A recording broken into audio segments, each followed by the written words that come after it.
I know you use this video to fall asleep, so before that, like the video and subscribe to the channel. Also, where are you from? And what time are you watching? Now get comfortable and relax.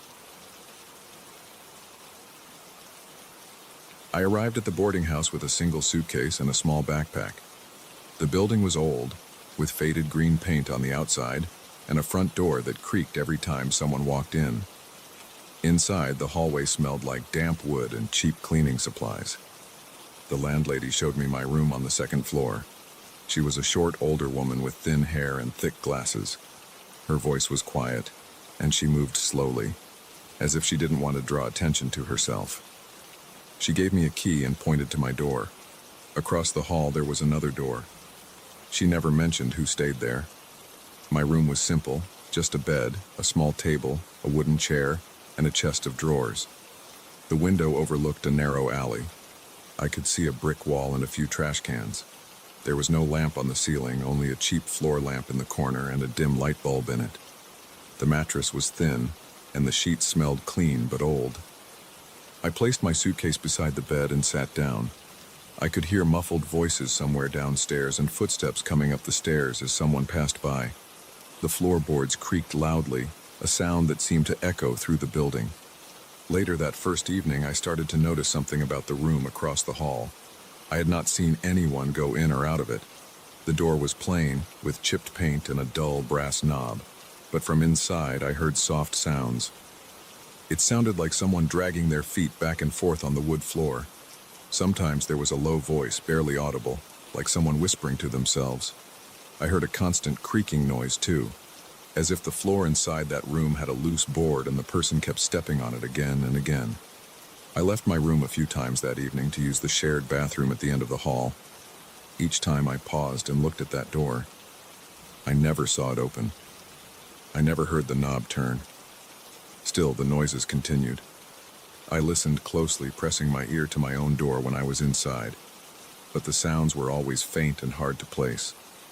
I thought maybe the building was old and the pipes or walls made strange noises, but it sounded more like footsteps and a voice than anything else.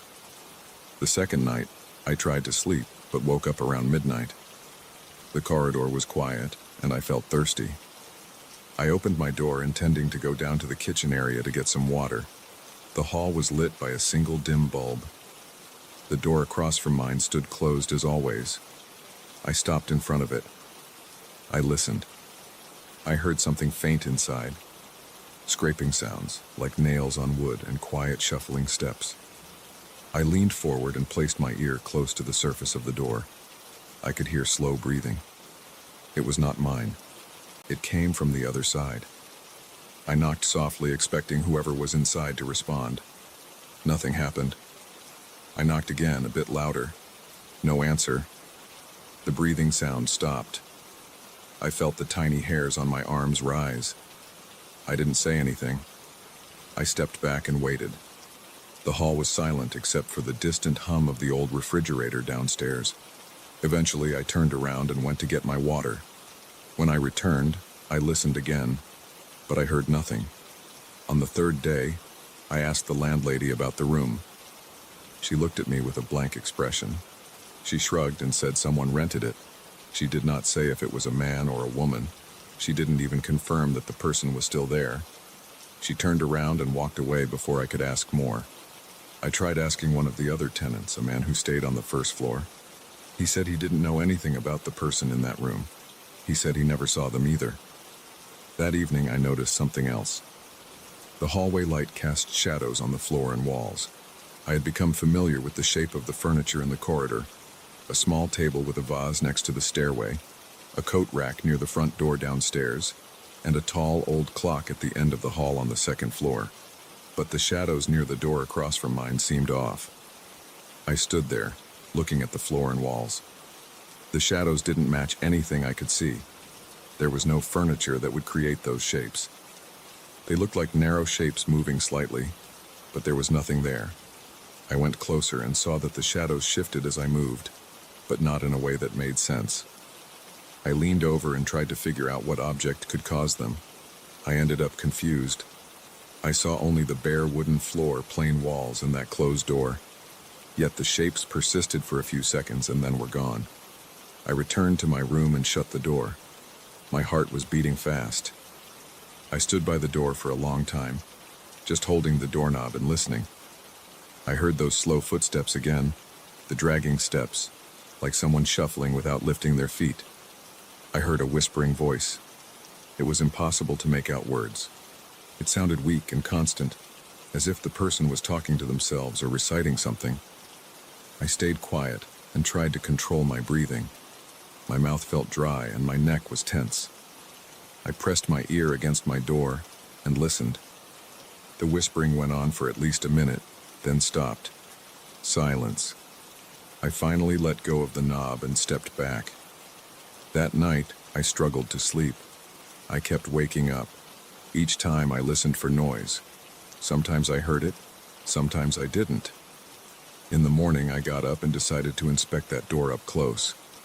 I waited until the house was quiet, around mid-morning, when others seemed to be out.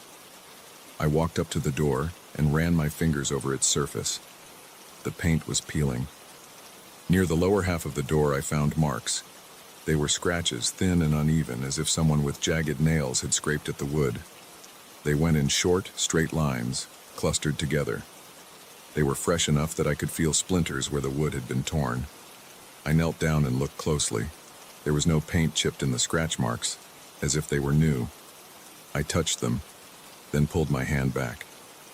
I stared at that door for a while, then stood up and walked away. Inside my chest, my heart pounded. The back of my neck felt hot. As the afternoon passed, I tried to focus on normal activities. I took a short walk outside, visited a small store down the street, and returned with some canned food and bottled water. I tried not to think about that door or the scratches. I sat on my bed and ate a simple meal. But even then, I could not stop glancing at my door, as if expecting something to happen. The building felt too quiet. I could hear the traffic outside, people talking on the sidewalk, but inside it felt like no one else existed. That evening, I decided to stay awake. I placed a chair near my door and kept my ear close to it. I waited.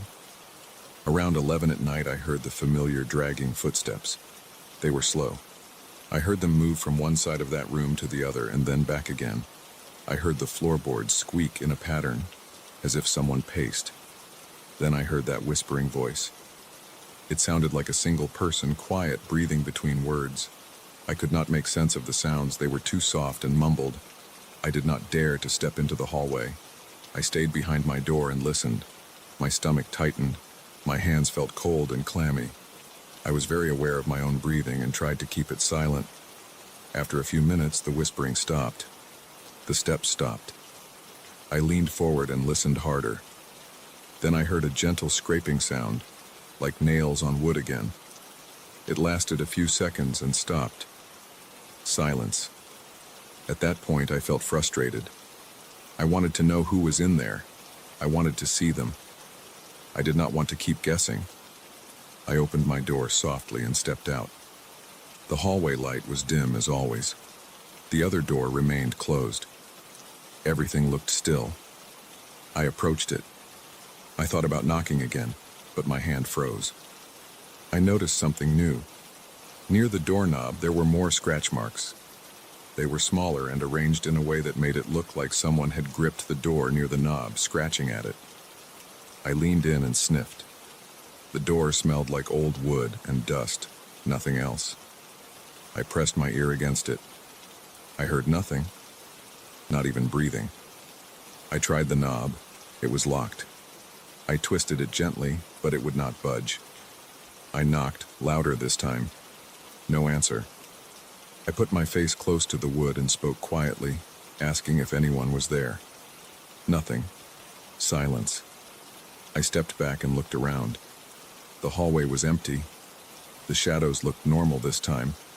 I backed away to my room and went inside, closing the door. My heart beat fast and my legs felt weak. I sat on the bed, stared at the floor, and rubbed my hands together. The next morning, I confronted the landlady. I asked her firmly who lived in that room. She shrugged and said I should not worry about it. She said the person in there was private and liked to be left alone. She refused to say more and walked away. I tried asking another tenant, but he said he never saw anyone and suggested maybe the room was empty. He laughed and changed the subject. I stood in the downstairs hallway, feeling uneasy.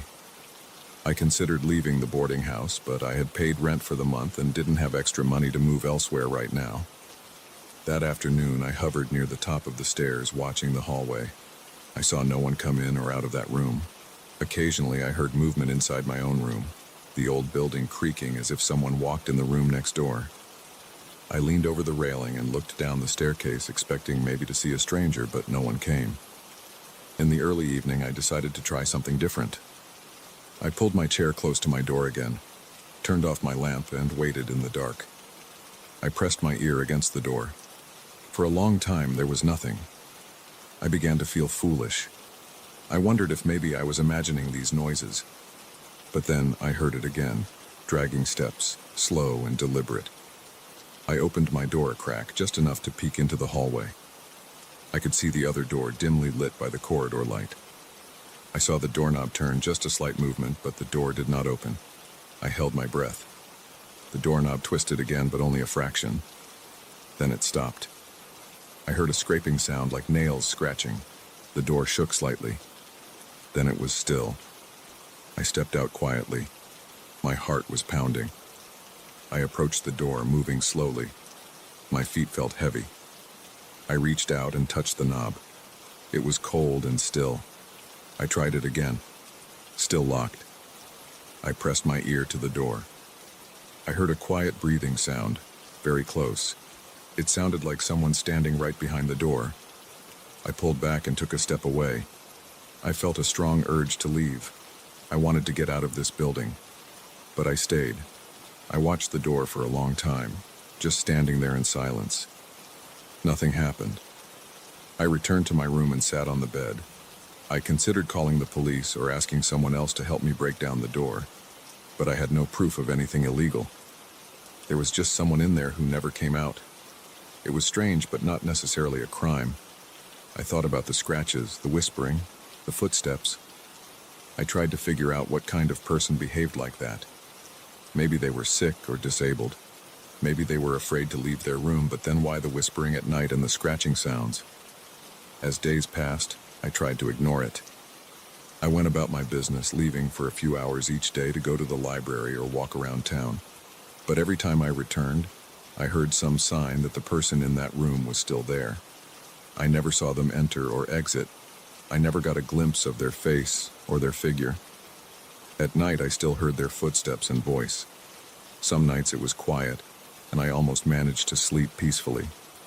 Other nights the sounds went on, making my skin crawl. One morning I woke up after a restless night and decided to try one last time to open that door. I knew it was locked. I had no key, but I wanted to see if maybe there was another way in. The building had only one hallway on that floor, and the rooms were all in a row. There was no adjoining door from my room. I checked the windows. The room across from mine should have a similar window facing the alley. I looked outside from my window. I saw my own reflection in the glass and the brick wall opposite. I leaned out carefully. There was another window, presumably from that room, a few feet to the right. It was closed, and the curtain inside was drawn. I could not see in. I considered climbing out and trying to look inside, but the gap was too narrow, and I would have to risk hanging off the ledge. I was not going to do that. I went out into the hall again. I tried the knob, still locked. I knocked and said that I just wanted to talk, to know if they needed help. No response. I pressed my ear to the door. I heard quiet breathing inside. I said I would leave them alone if they just told me they were all right. Nothing. I felt frustration boiling in my chest. I turned around and walked downstairs. The landlady saw me and asked if everything was fine. I said yes, just needed some air. I left the house and spent the day outside. I ate lunch at a small cafe. I tried not to think about it. That evening I returned. As soon as I entered the building, I felt tense. I climbed the stairs slowly. The hallway light flickered as I reached the top. The other door was closed. My door was as I left it. Inside my room, everything looked normal. I sat down and waited, listening. I heard faint movement next door again, but I decided not to react. I did not approach the door. I forced myself to lie down and close my eyes. I listened, but I did nothing. The footsteps and whispers continued for a while, then stopped. I heard a gentle scraping sound. I tensed but remained in bed. Eventually, I drifted off to sleep. Over the next few days, I avoided the door entirely. Whenever I passed it, I did not stop. At night, when I heard sounds, I put a pillow over my head. I tried not to think about the scratches or the strange shadows. Occasionally, I noticed new marks on the door, but I ignored them. I saw the doorknob tremble sometimes, but I did not touch it again. I heard breathing. I heard whispering. I heard those dragging footsteps. I let it all happen and did nothing. By the end of the month, my rent was up. I packed my things in the morning. I did not say goodbye to the landlady. I took my suitcase and backpack, walked down the stairs, and left the building. I looked back once through the front door. The hallway inside was dim. I could see the top of the stairs, and I knew that door was up there. I knew that whoever was inside was still walking, whispering and scraping, locked away and unseen. I walked out onto the street and didn't look back. I felt relieved to get away. I still have no explanation for what I experienced in that boarding house. I know what I heard and what I saw on that door. The memory still makes me tense, but I have nothing else to say. I left, and I never went back.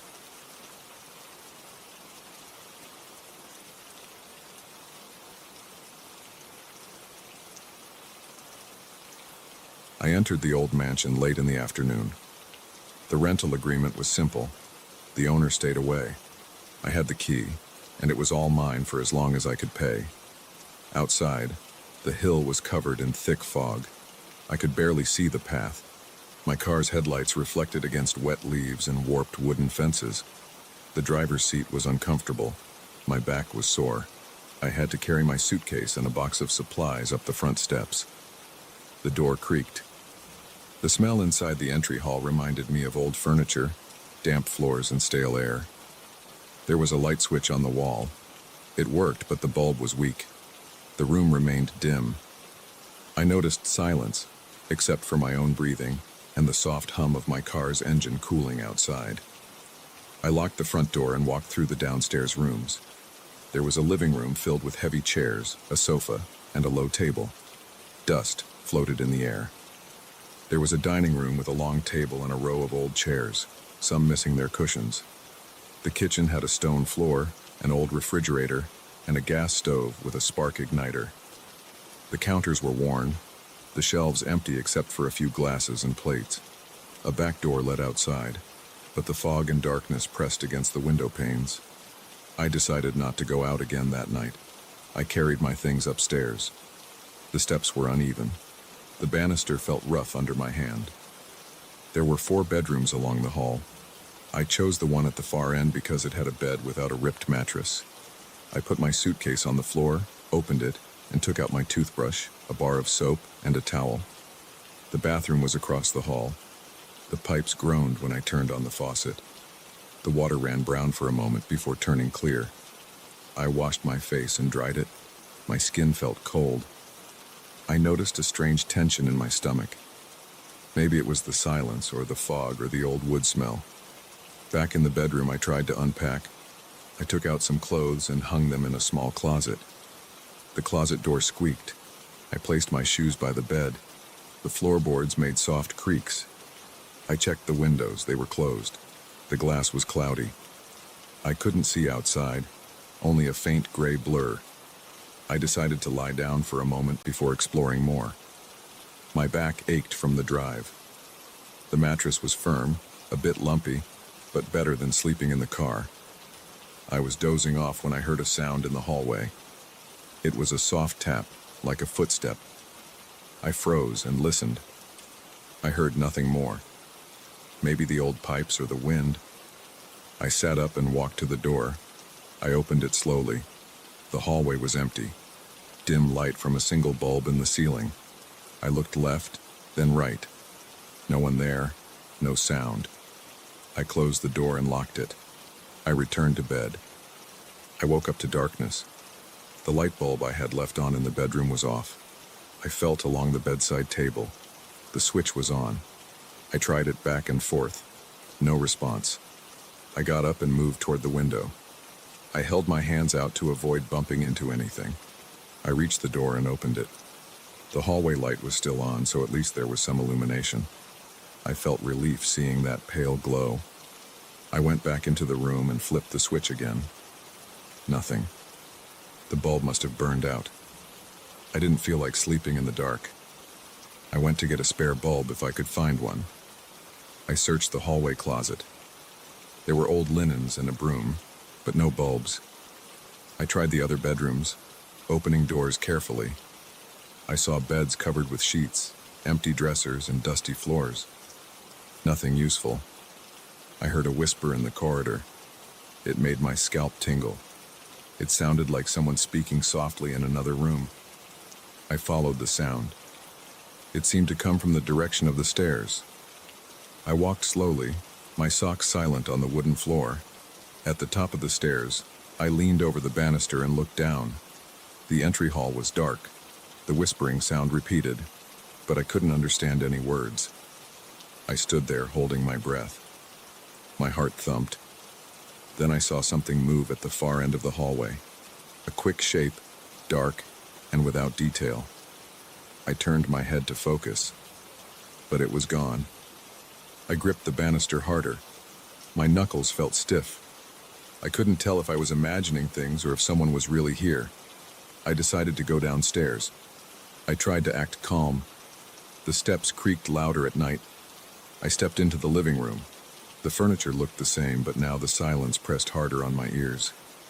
I wanted to find a lamp, something portable. I spotted a small desk lamp in a corner. It was old-fashioned with a green shade and a brass base. I unplugged it and carried it to the wall socket near the couch. It flickered but stayed on. Good, at least some light. I considered taking the lamp upstairs, but I would need an extension cord. I didn't have one handy. I sighed and rubbed my eyes. Maybe I was tired. Maybe old houses had strange acoustics. I went to the library next. It was a long room with tall shelves. Most shelves were empty.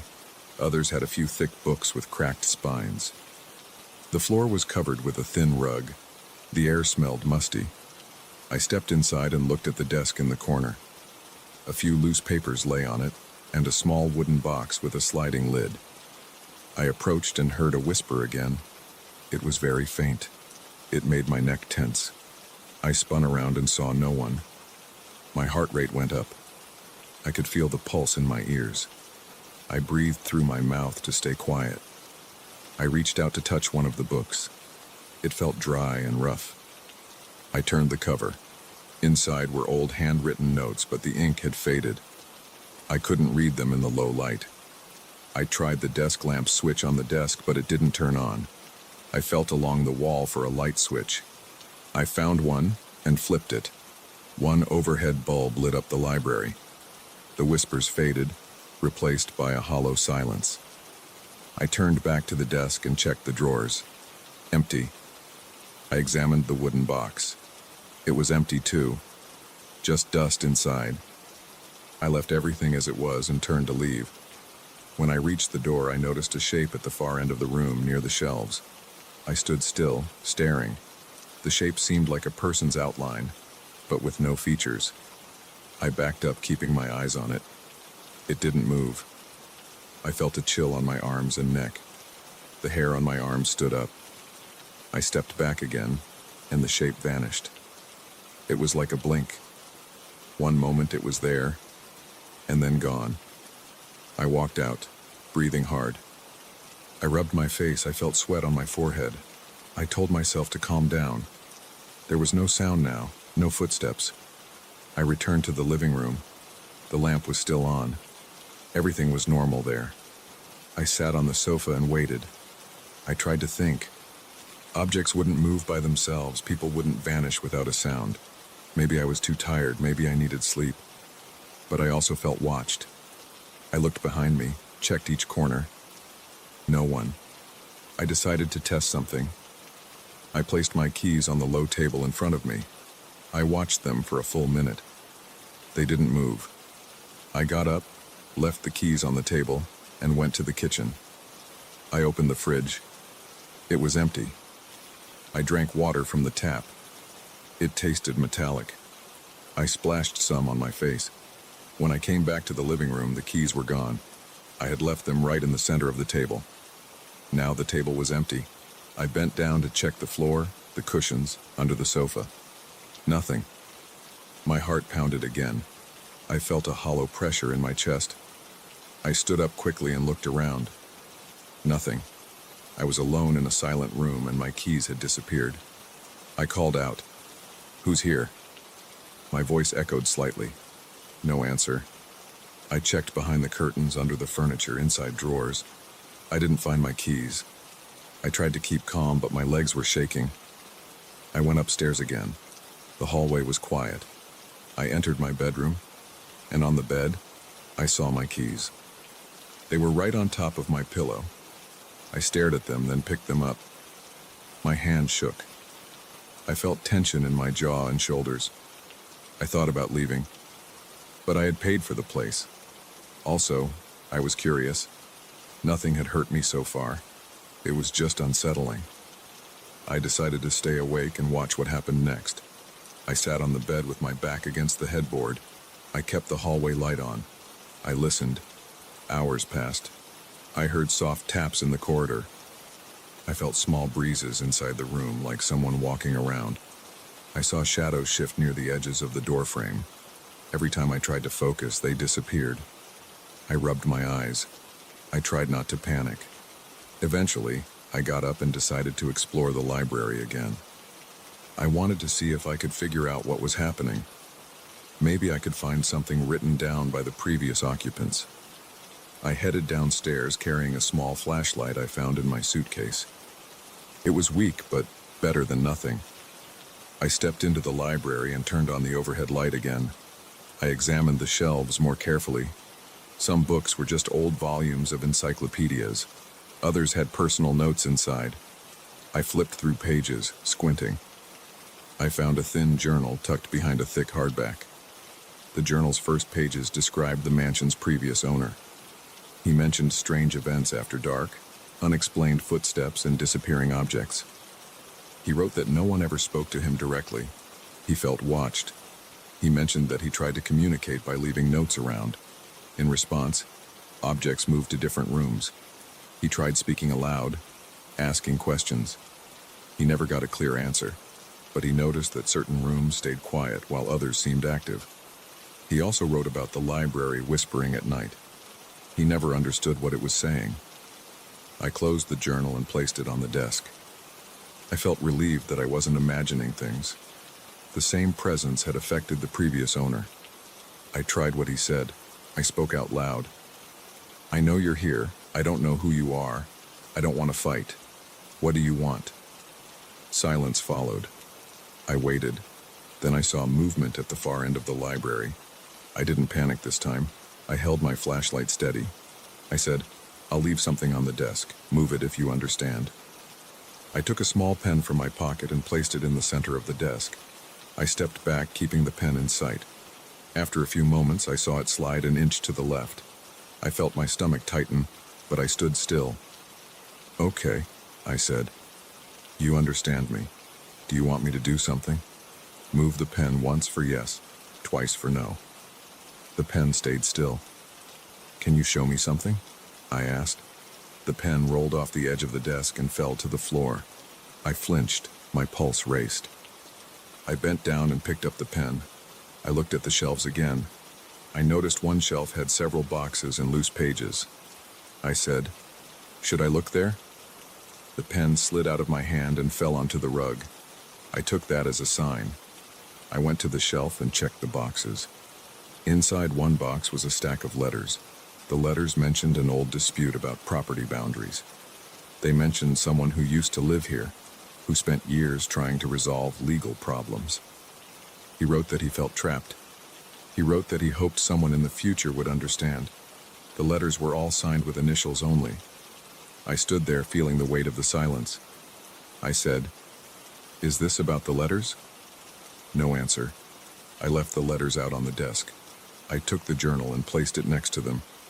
"I found these. I see what you left behind. Is that what you wanted?" Something knocked against the shelf. A book fell down. I picked it up. It had nothing written inside, just blank pages. I placed it back. "I'll keep these letters here on the desk. If you want them moved somewhere else, show me." I waited. The room felt heavy, but not hostile. I sat in the chair. My body felt tense, but I tried not to show fear. I listened. The whispers returned, softer now. They came from behind me. I stood up and turned around. Nothing there. I faced the desk again. The letters had shifted slightly. I aligned them neatly. I said, "Do you need me to fix something? Are you trying to have your story known?" Silence again. I was talking to an empty room and feeling foolish, but there was no one else to talk to. After a while, I left the library. I went back to the living room and found my keys on the table again, exactly where I had left them the first time. I checked the sofa cushions to confirm I hadn't missed them before. Nothing else was out of place. I looked around. My heart was still beating fast, but I didn't feel the same sharp panic. It felt like a strange understanding had passed between me and whatever moved the objects. I decided to sleep a bit. I went upstairs, turned on the bedroom light, and lay down. I kept my keys under my pillow this time. The bed felt a bit softer. The house was still old, still musty, still filled with strange noises. But now I knew I wasn't the first to experience this. I knew the presence understood me. It could move things, it could whisper, but it hadn't hurt me. It seemed to want attention or recognition. I didn't sleep well. I woke up many times, hearing the floor creak or the wind outside. Each time, I saw no one. Morning light came slowly through the cloudy windows. The fog remained outside, thick and unmoving. I checked the hallway. Everything looked normal. I went downstairs. The letters were still on the desk in the library. Nothing had changed overnight. I felt calmer in daylight. I made a decision to stay. I would keep the place in order, respect whatever lived here, and try not to provoke it. I spent the next hour tidying up. I dusted some shelves and wiped the kitchen counter. The presence didn't interfere. Sometimes I sensed movement in the corner of my eye, but when I turned, nothing was there. The whispers were gone. The objects stayed where I put them. I placed the letters in a drawer in the library, neatly stacked. I said out loud, "I'm putting these here. If you don't like it, move them." They never moved them again. The pen stayed in my pocket. It felt strange, living with something unseen that refused to speak clearly. But it didn't seem evil or violent. It felt more like a watchful observer. Maybe it had its own reasons. I had no way to know. I accepted that. At night, I kept a few lights on. I slept with the door unlocked. I still heard soft creaks and the occasional whisper, but I felt less afraid. I carried on like that for the next few days, settling into a routine. I tried to keep the place tidy and respectful. In return, the presence remained calm and distant. I never got a clear message. I never understood exactly what it wanted, other than maybe to be noticed. But it stopped moving my keys. It stopped knocking books off shelves. I sometimes caught sight of a vague shape in the halls, but it always vanished before I could look directly at it. The tension never left entirely. My neck and shoulders stayed tight when I walked through certain rooms. But I managed. I stayed, and the presence stayed too. Neither of us crossed a line.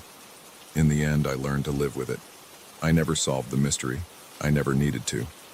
The mansion belonged to it as much as it did to me. As long as I respected that, it kept its distance. I guess that was enough.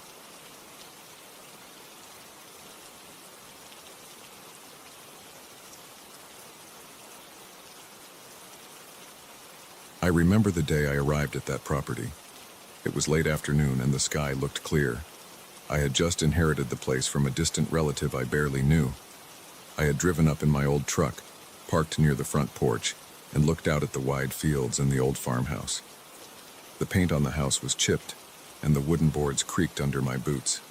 It smelled like old dirt and dried leaves. I remember feeling a slight chill despite the warm sun on my neck. I knew nothing about running a farm. I just wanted to look around, figure out what to do with it, and maybe sell it off. I was expecting empty rooms, dusty furniture, and some creaky floors. I was not expecting to find a secret door leading to some kind of underground library. I was not expecting to feel eyes on my back when I tried to read those old books under dim, flickering lamplight. I was not expecting to see a distorted face in the corner of a mirror, only to find no one there when I turned around. I started by walking through the house to get a sense of it. The front door opened into a hallway with a wooden floor covered in dirt and dead bugs. The walls had faded wallpaper peeling at the corners. I opened a couple of doors and found a small kitchen with a rusty sink and an empty pantry. I found a living room with dusty chairs, a coffee table, and a fireplace filled with old ash. I saw a bedroom that smelled like mold and had a mattress sagging in the middle. Each step kicked up dust. My nose itched. I coughed a bit and decided to open some windows. Most of them were stuck and I had to push hard. Fresh air helped. I didn't see anything strange at first, just a run-down farmhouse with some old junk in closets and drawers. In the back of the house, I noticed a locked door under the stairs. It was small, just a wooden panel with a padlock. I thought it might be a storage space. The lock looked old. The key I had on my ring fit, and it clicked open easily. Inside, I saw a narrow set of steps going down. I shined my flashlight, saw stone walls, and smelled something stale. The air was heavier down there. I hesitated, but I was curious. I went down slowly. My boots scraped against the stone steps. The light from my flashlight bounced off the walls, showing me cracks and old cobwebs. The sound of my breathing felt louder. At the bottom, I reached a small room. The ceiling was low. I had to keep my head down a bit. There were shelves lining the walls, filled with old books. I saw a few oil lamps hanging from hooks in the stone. They had thick glass and old wicks. I tried one lamp. I found a small box of matches on a shelf near the stairway. The matches were dry enough to use, surprisingly. I lit one of the lamps. The flame flickered and cast a weak yellowish light. I lit 2 more lamps. I didn't trust the old wiring, and I saw no electric lights anyway. Now I could see the room clearly. The shelves were stacked with large, leather-bound books. They had thick spines with no readable titles. The books were covered in dust. There was a small wooden desk in the corner with a stool. On the desk, there was a pile of papers, some in envelopes, some tied with string. The room smelled like old paper and that stale odor I couldn't identify. My throat felt dry. My eyes watered a bit. I noticed a few mirrors built into some of the shelves, small and round with frames that looked rusted. The mirrors were dull. Their surfaces were spotty, and I could barely see my reflection in them. I ran my hand along one of the shelves. Dust coated my fingers. I tried to read the spines on the books, but they had faded writing that made no sense to me. I took one book off the shelf and placed it on the desk. Its cover was thick and leathery. I opened it. The pages felt rough.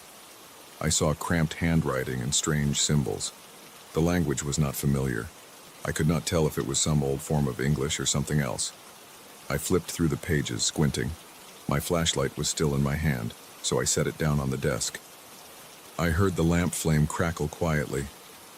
I listened to the silence. I could hear my own heartbeat. My hand started to tremble slightly. I didn't know why. The room was quiet. No sound except for my breathing and the faint hiss of the lamp's flame. Yet I felt as if someone stood behind me, leaning over my shoulder, watching the pages I turned. I glanced at the mirror on the shelf to my right. In the weak light, I thought I saw movement, like a shape passing behind me. I turned around.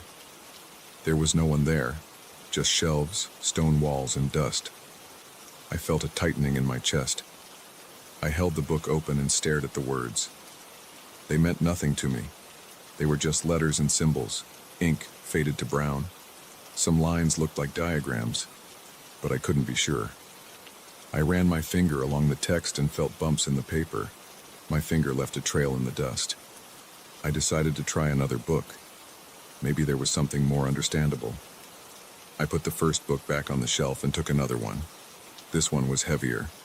I struggled to get it off the shelf without dropping it. As I placed it on the desk and opened it, I noticed one of the mirrors again. This time, I saw a face in the reflection. It appeared for just a second. The face looked pale with features that were not clear. The eyes seemed too large, and the mouth looked twisted. I saw it blink. It happened fast, like a quick movement in the corner of my eye. I snapped my head around, and again there was nothing there. I stood up straight and felt sweat forming on my forehead. My heart rate picked up. I took a step back, then stepped forward again. I leaned in close to the mirror and looked. I only saw my own face, half covered in shadow. I looked tired and tense. My shirt collar was damp with sweat. I decided to move one of the lamps closer. I wanted more light. I lifted a lamp off its hook. It made a scraping sound as metal slid off metal. I brought it closer to the desk and set it down. The extra light made the mirrors show clearer reflections. I looked again. Now I only saw my own reflection and the shelves behind me. I thought maybe the flickering light and my own stress were causing me to see things. But my hands were still shaking. I tried reading the second book. The writing was similar, cramped symbols and odd marks. I turned a page. The paper stuck together at the edges. As I peeled the pages apart, I saw a detailed drawing. It looked like a diagram of a room, maybe a blueprint. I could recognize straight lines for walls and rows of shelves. I realized it might be a drawing of this exact room. I looked around. The number of shelves seemed to match. I saw a mark on the diagram that might represent a trap door or another hidden passage. I looked up at the ceiling and walls, trying to spot anything unusual. The ceiling was made of wooden beams. The walls were stone. Nothing stood out. I tapped the stones. They felt solid and cold. While I was inspecting the walls, I heard a quiet sound behind me. It was like a muffled shuffle, as if a foot had scraped the floor. I spun around. The room was empty except for me and the shelves. But I noticed something different. One of the mirrors seemed turned slightly to a new angle. I did not remember touching it. I stepped closer to it. The metal frame looked old and bent. Rust flaked off when I touched it. I tried to tilt it back. It resisted. I pulled a bit harder, and it made a creaking sound. I looked into the mirror and saw the back of my own head, the desk, and the lamplight. Then something flickered in the background of the reflection. It was that face again just behind my shoulder. It blinked and twisted its mouth. I dropped the mirror, and it hit the shelf with a dull sound. When I turned around, I saw nothing but empty air. I felt a jolt in my chest. I gasped. I backed away from the shelves and bumped into the desk. My elbow hit the edge. The pain was sharp and real. That anchored me. I tried to focus on my breathing. I wanted to leave, but I also wanted to understand what I was seeing. Was it a trick of the light? Was I imagining things? I touched my forehead and felt sweat. The air smelled musty and stale, mixed with the faint smell of burning lamp oil. I decided to pick up a different book and flip through it quickly, just to see if anything inside made sense. I grabbed a smaller book. Its cover felt rough, and it made my fingers itch. I opened it and saw rows of neat handwriting, maybe in some old language. As I turned the pages, I glanced up at the mirrors. I tried to keep them in my peripheral vision. I wanted to catch any movement. My hands shook as I turned pages. The paper made a dry, rustling sound. My throat felt tight. I swallowed hard. I saw something in the reflection again. This time it was a brief flash, as if the figure ducked down out of sight. I jerked my head up. Nothing was there. I felt a surge of anger mixed with fear. I did not like feeling cornered by something I couldn't see. I clenched my fist and stepped forward, trying to surprise whatever might be lurking. I moved quickly along the shelves, checking every corner. I looked under the desk. I looked behind some crates stacked in one corner. I found no one. The only sound was my breathing, and the occasional crackle of the lamp flame. I walked back to the desk and closed the book. I stood still for a moment. My legs felt tense. My neck muscles were stiff. I wiped sweat from under my hairline with my sleeve. I looked at the stairs leading up. I could just leave. But I was curious. Who built this place? Why hide a library of strange books under a farmhouse? Why have these mirrors that reflected something that didn't seem to exist in the room? I decided to examine the mirrors more carefully. I found 3 of them in total. One was on the right wall near the desk. Another was on the far wall near a stack of books. The third was near the stairs. Each mirror was small and round. Each had rusted metal frames. The glass was a bit warped. When I stared into one, my reflection looked distorted. My forehead looked larger, and my eyes looked sunken. The lamplight made my skin look pale. I noticed that when I angled the lamp away, the reflection changed slightly. Shadows moved across the shelves. Dust particles floated in the beam of light. I could see small specks drifting in the air. I tried a test. I stood in front of one mirror and slowly reached my hand back behind me, feeling the empty air. I watched my reflection as I did this. My reflection did exactly what I did, just a normal reflection. Then I turned my head a bit. The corner of the mirror showed part of another shelf behind me. I fixed my gaze on that shelf in the reflection and waited. After a few long seconds, I saw a shape peek out from behind the corner of the shelf in the mirror. It looked like a head turning slightly, but I could not make out any details. It was just a pale, blurry shape. It moved so fast I almost doubted I had seen it. I turned around, and once again nothing was there. I felt a strong urge to get out of that room. My chest felt tight, my palms were sweaty, the air felt too still, too stale. I picked up my flashlight and backed away toward the stairs. As I moved away from the desk, I noticed that some of the books were slightly out of line, as if someone had touched them recently. I had no memory of doing that. I walked quickly to the bottom of the stairs, still holding the flashlight and one of the lamps. The stairs creaked as I placed my foot on the first step. I heard a quiet scrape behind me, like a book sliding on a shelf. I turned off the lamp and let the flashlight beam sweep the room. Books, shelves, desk, mirrors, dust, stone walls, nothing else. My heart pounded. I climbed the steps, holding the flashlight tight. When I reached the door at the top, I turned back one last time. The lamplight I had left behind flickered on the wall. In the edge of the light, I thought I saw a face leaning out from behind a shelf, watching me go. The face was pale and twisted, and it blinked once. I did not say anything. I just closed the door. Back in the hallway, I locked the door under the stairs. My hand shook as I turned the key. I leaned against the wall and tried to slow my breathing. My shirt was damp, and my mouth felt dry. I wiped my face with both hands and stood there for a moment. The hallway smelled dusty, but at least it felt open and normal. I moved to the living room and sat down on a chair. The cushions sent up a puff of dust. I coughed. Outside, I heard a distant rustling of wind in the trees. That sound felt normal, comforting even. I stayed in that chair for a long time. I looked around and saw nothing unusual. Just an old farmhouse with old furniture. Eventually, I got up and went out to the porch. The sun was lower now and the sky had turned orange and pink.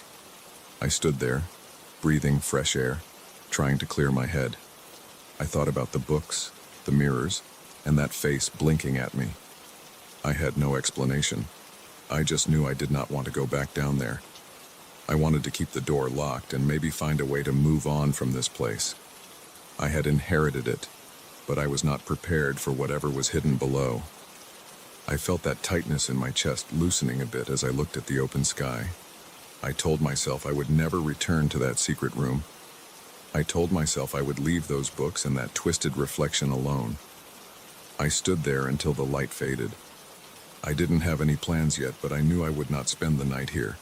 I would go back to my truck and sleep there if I had to. I would leave that strange library and its silent watcher behind that locked door. I would not think about it if I could help it. The fresh air felt good. My heartbeat slowly returned to normal. I rubbed my hands on my jeans and tried to steady myself. I was relieved to be out of that room, but I could still feel that presence. I tried to ignore it. I tried to focus on what I could see and what I could feel right here on the porch in the open air.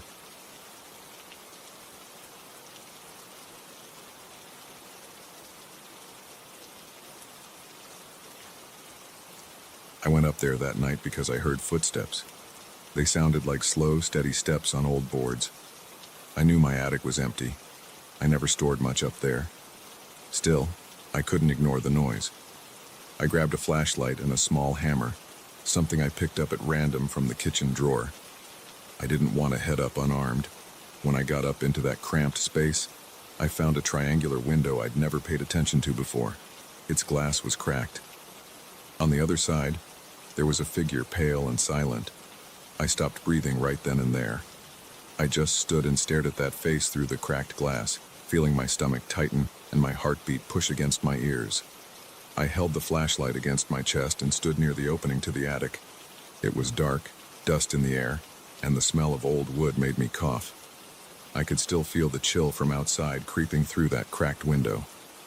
I remember the boards under my feet creaking as I took a step forward. There were no lights on up there, just the faint beam from my flashlight, which flickered sometimes because the batteries were not fresh. I took a few more steps, moving slowly. My shoes scraped on the dusty floor. My throat felt dry. I swallowed hard and tried not to make noise. I was sweating. I could feel sweat trickling down my neck and my fingers trembled a bit around the flashlight's handle. I reached the far side of the attic and stood right under that strange triangular window. The glass looked thin and dirty. There was a jagged crack running across it. I noticed small flecks of dust and maybe bits of paint peeling off the wooden frame. Outside was dark, but there was enough light from a distant street lamp to show me the outline of a pale face pressed close to the glass. I couldn't see its details clearly, but I saw the pale skin. No one moved. I lifted my flashlight and shined it at the window. The figure didn't move away. It stayed right there, staring back at me. My heart was pounding hard. I felt my chest tighten, and my breathing came in quick, shallow bursts. I couldn't understand what I was looking at. I tried speaking, but no words came out at first. Eventually, I managed to force out a weak, "Hey, what do you want?" No answer. I heard no breathing. I heard no tapping. Just silence, and that face close to the glass. I didn't know who it could be.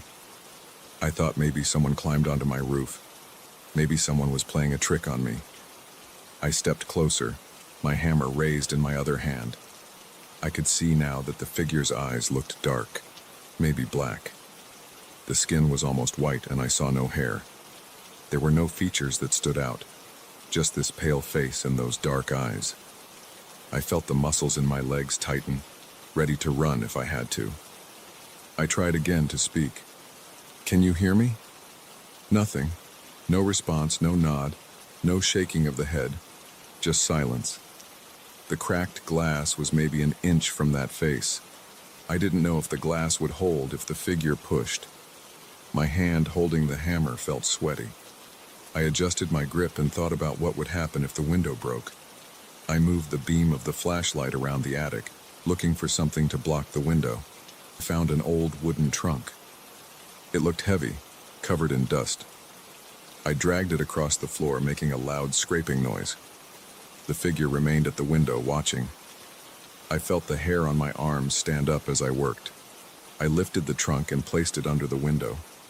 I hoped it would reinforce things if the figure tried to push through.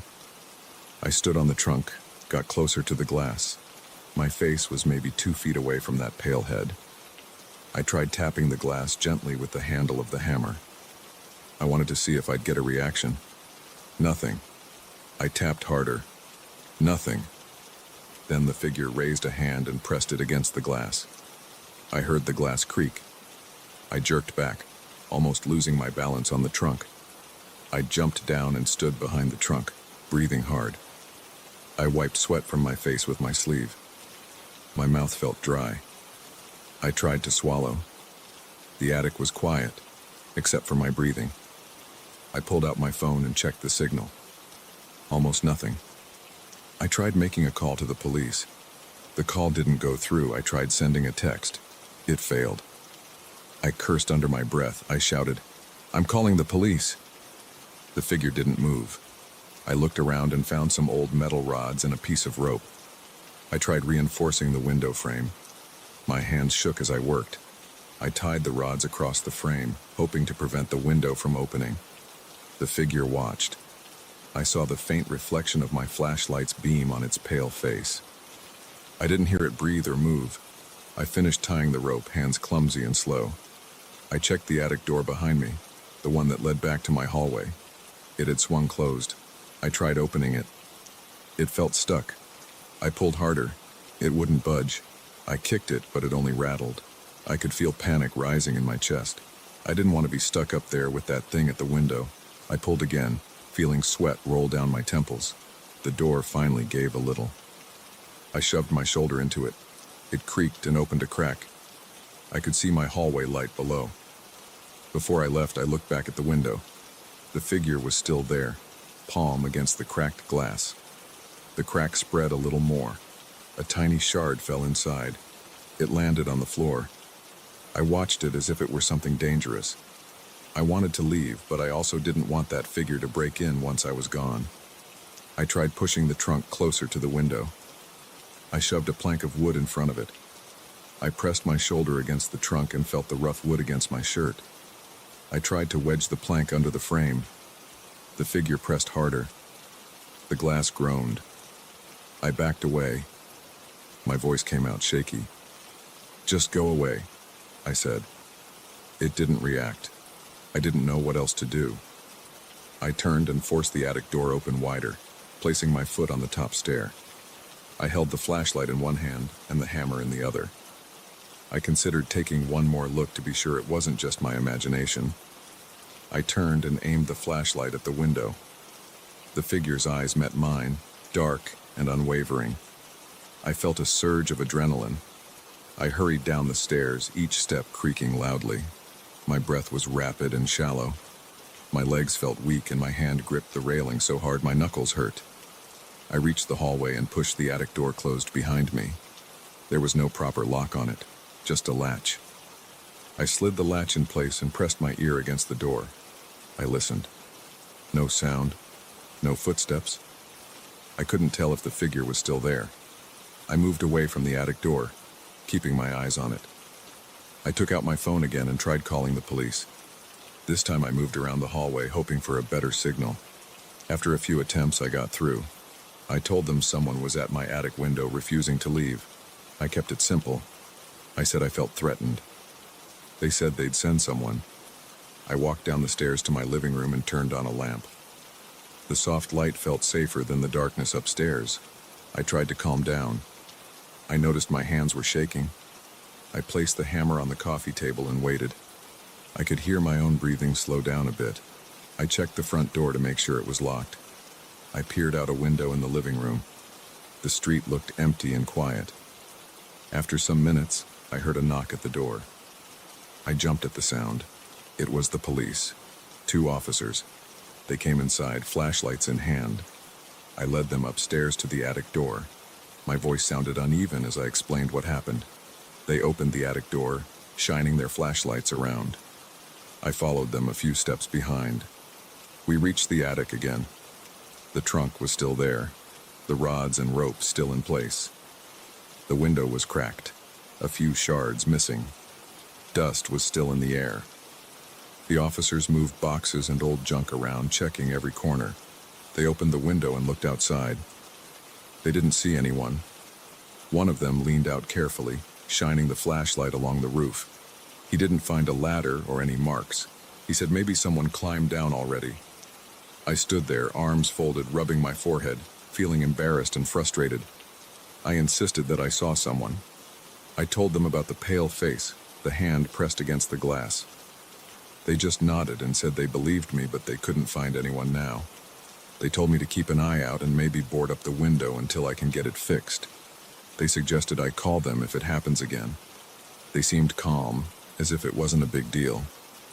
They left after a few minutes. I walked them to the door, thanked them, and locked it behind them. I stood in the hallway with the lights on, listening to their car drive away. Then I went back to the living room and sat down. I picked up the hammer and held it in my lap. My heart was still beating faster than normal. My throat still felt dry.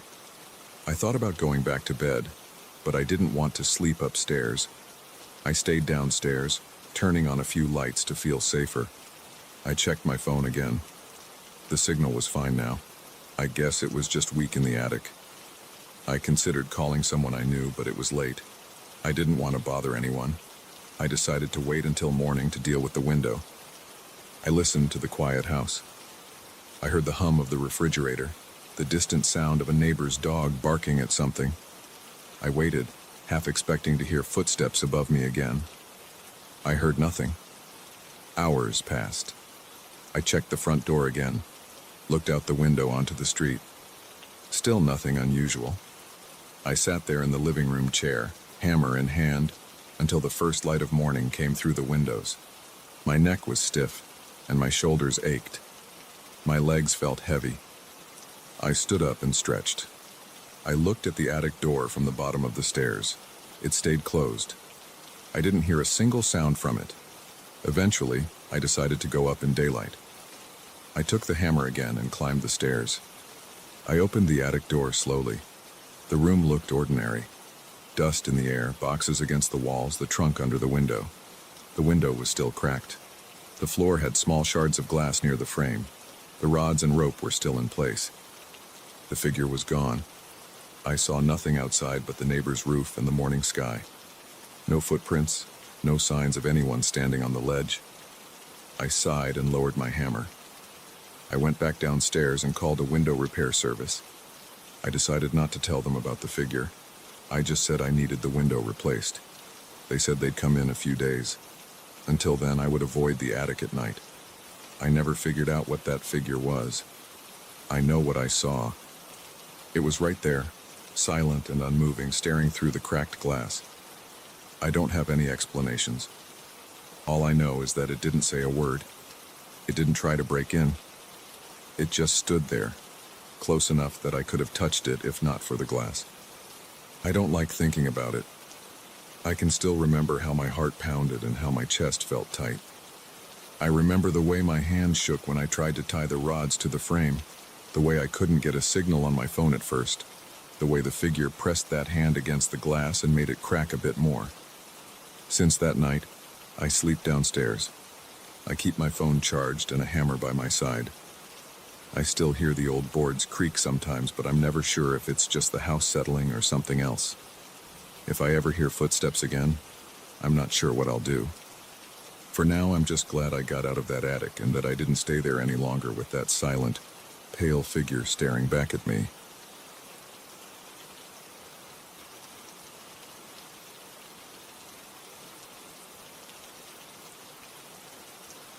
I moved into that apartment because I wanted to be left alone. The place looked normal enough at first glance.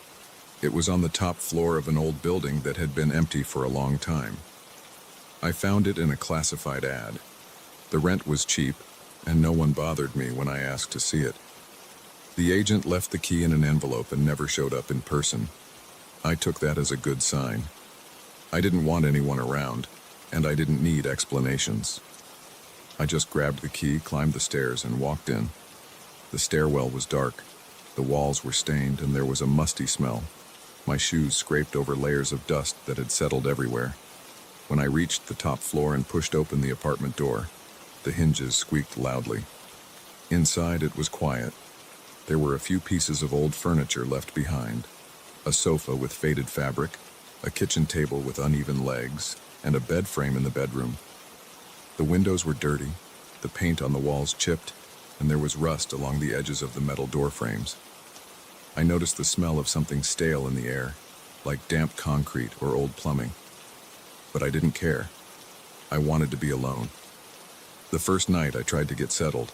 I opened a window to get some air, but the window stuck. I had to push harder. It finally creaked open, but the frame felt weak and gritty.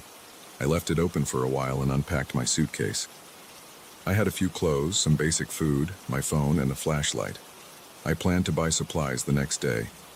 I locked the door from inside and tested the light switches. The bulbs flickered but stayed on. The pipes made knocking sounds when I ran the water. I found it annoying but not surprising. The place was old. I didn't sleep well. There were voices in the distance. They sounded like they were coming from another room, but I checked every door, and each room was empty. I heard low murmurs like people arguing in hushed tones. I put my ear to the wall, but I couldn't make out words. I walked into the living room, stood still, and listened. The voices kept going. I searched the apartment, opening every cabinet and closet, but found nothing. The rooms were bare. Dust swirled around my ankles when I moved. After a while, I gave up and tried to sleep on the mattress. It smelled damp, and the fabric was rough against my skin. In the morning, I woke up feeling sore. My neck was stiff. I noticed that the metal around the windows and doors had more rust than before. The hinges looked corroded. I remembered them being only a bit rusty the previous day. I touched the metal frame of the kitchen window. Rust flakes crumbled under my fingertips. It didn't make sense that it had spread so fast overnight. I tried not to think about it. I decided to go out and buy some groceries, but before I left, I noticed something else strange. The bathroom mirror was fogged up. I hadn't used hot water, and the apartment was cold. I wiped the mirror with my hand. The fog cleared for a moment, and I thought I saw shapes moving in the reflection. They were faint, almost like silhouettes behind frosted glass. I leaned closer. The glass was cold, and my breath felt shaky. I pressed my hand against it. Nothing. The shapes vanished when I blinked. I stood there a moment longer, then turned away and left the apartment. I came back later with supplies. More food, a few tools, tape, and extra light bulbs. I planned to fix some things. I also brought cleaning supplies. I wanted to at least wipe the dust off the furniture. When I stepped inside, I felt a chill. The smell of damp walls and rusty metal was stronger. I closed the door, and the latch felt stiff. I checked it and saw fresh rust. It scraped at my fingernail when I tried to pick it off. I brought the groceries into the kitchen and opened the fridge. It was empty and smelled stale. I left the food on the table. As I unpacked, I heard those voices again. They sounded like they were in the next room. I followed the sound into what looked like a small storage room. There was nothing inside but dust and a couple of cracked floor tiles. The voices were muffled, tense. I said, "Hello?" They didn't answer. I heard low murmurs. I paced around the room, leaning close to each wall. The sound didn't grow clearer. It just hovered, always somewhere else. I left and tried to ignore it. I wanted to clean the bathroom mirror. It bothered me. I took a cloth and tried to wipe it. The moment I touched it, the mirror fogged up again, and behind the layer of mist, I saw those silhouettes moving. They seemed to raise their hands, pressing them against something. I wiped harder, but the fog returned instantly. I stepped back. My stomach felt tense. I tried breathing slowly. I decided to cover the mirror. I taped a piece of cloth over it, but after a few minutes, the cloth felt damp and began to slip. I gave up and left it uncovered. I decided I just wouldn't look at it. Over the next few hours, the apartment felt strange. The rust kept appearing on the door handles and window frames. It grew thicker and flaked onto the floor.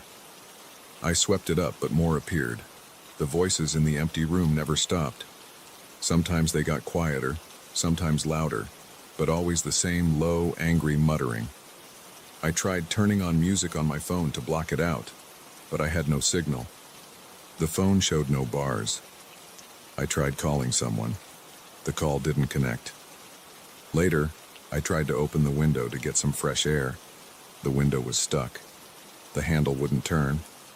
I tried forcing it, but the metal bent and snapped. I tried another window. The same thing happened. I tried the door. The knob turned, but the door wouldn't open. I pulled hard. It felt like the frame had shifted. I yanked at it, grunting, but it didn't budge. I checked the hinges. They were covered in rust and the metal looked warped. I tried pushing with my shoulder. Nothing. It wasn't locked from the outside, just stuck. I couldn't leave. My heart began to race. I felt sweat on my forehead. The smell of the apartment got worse, like metal shavings and rotten wood.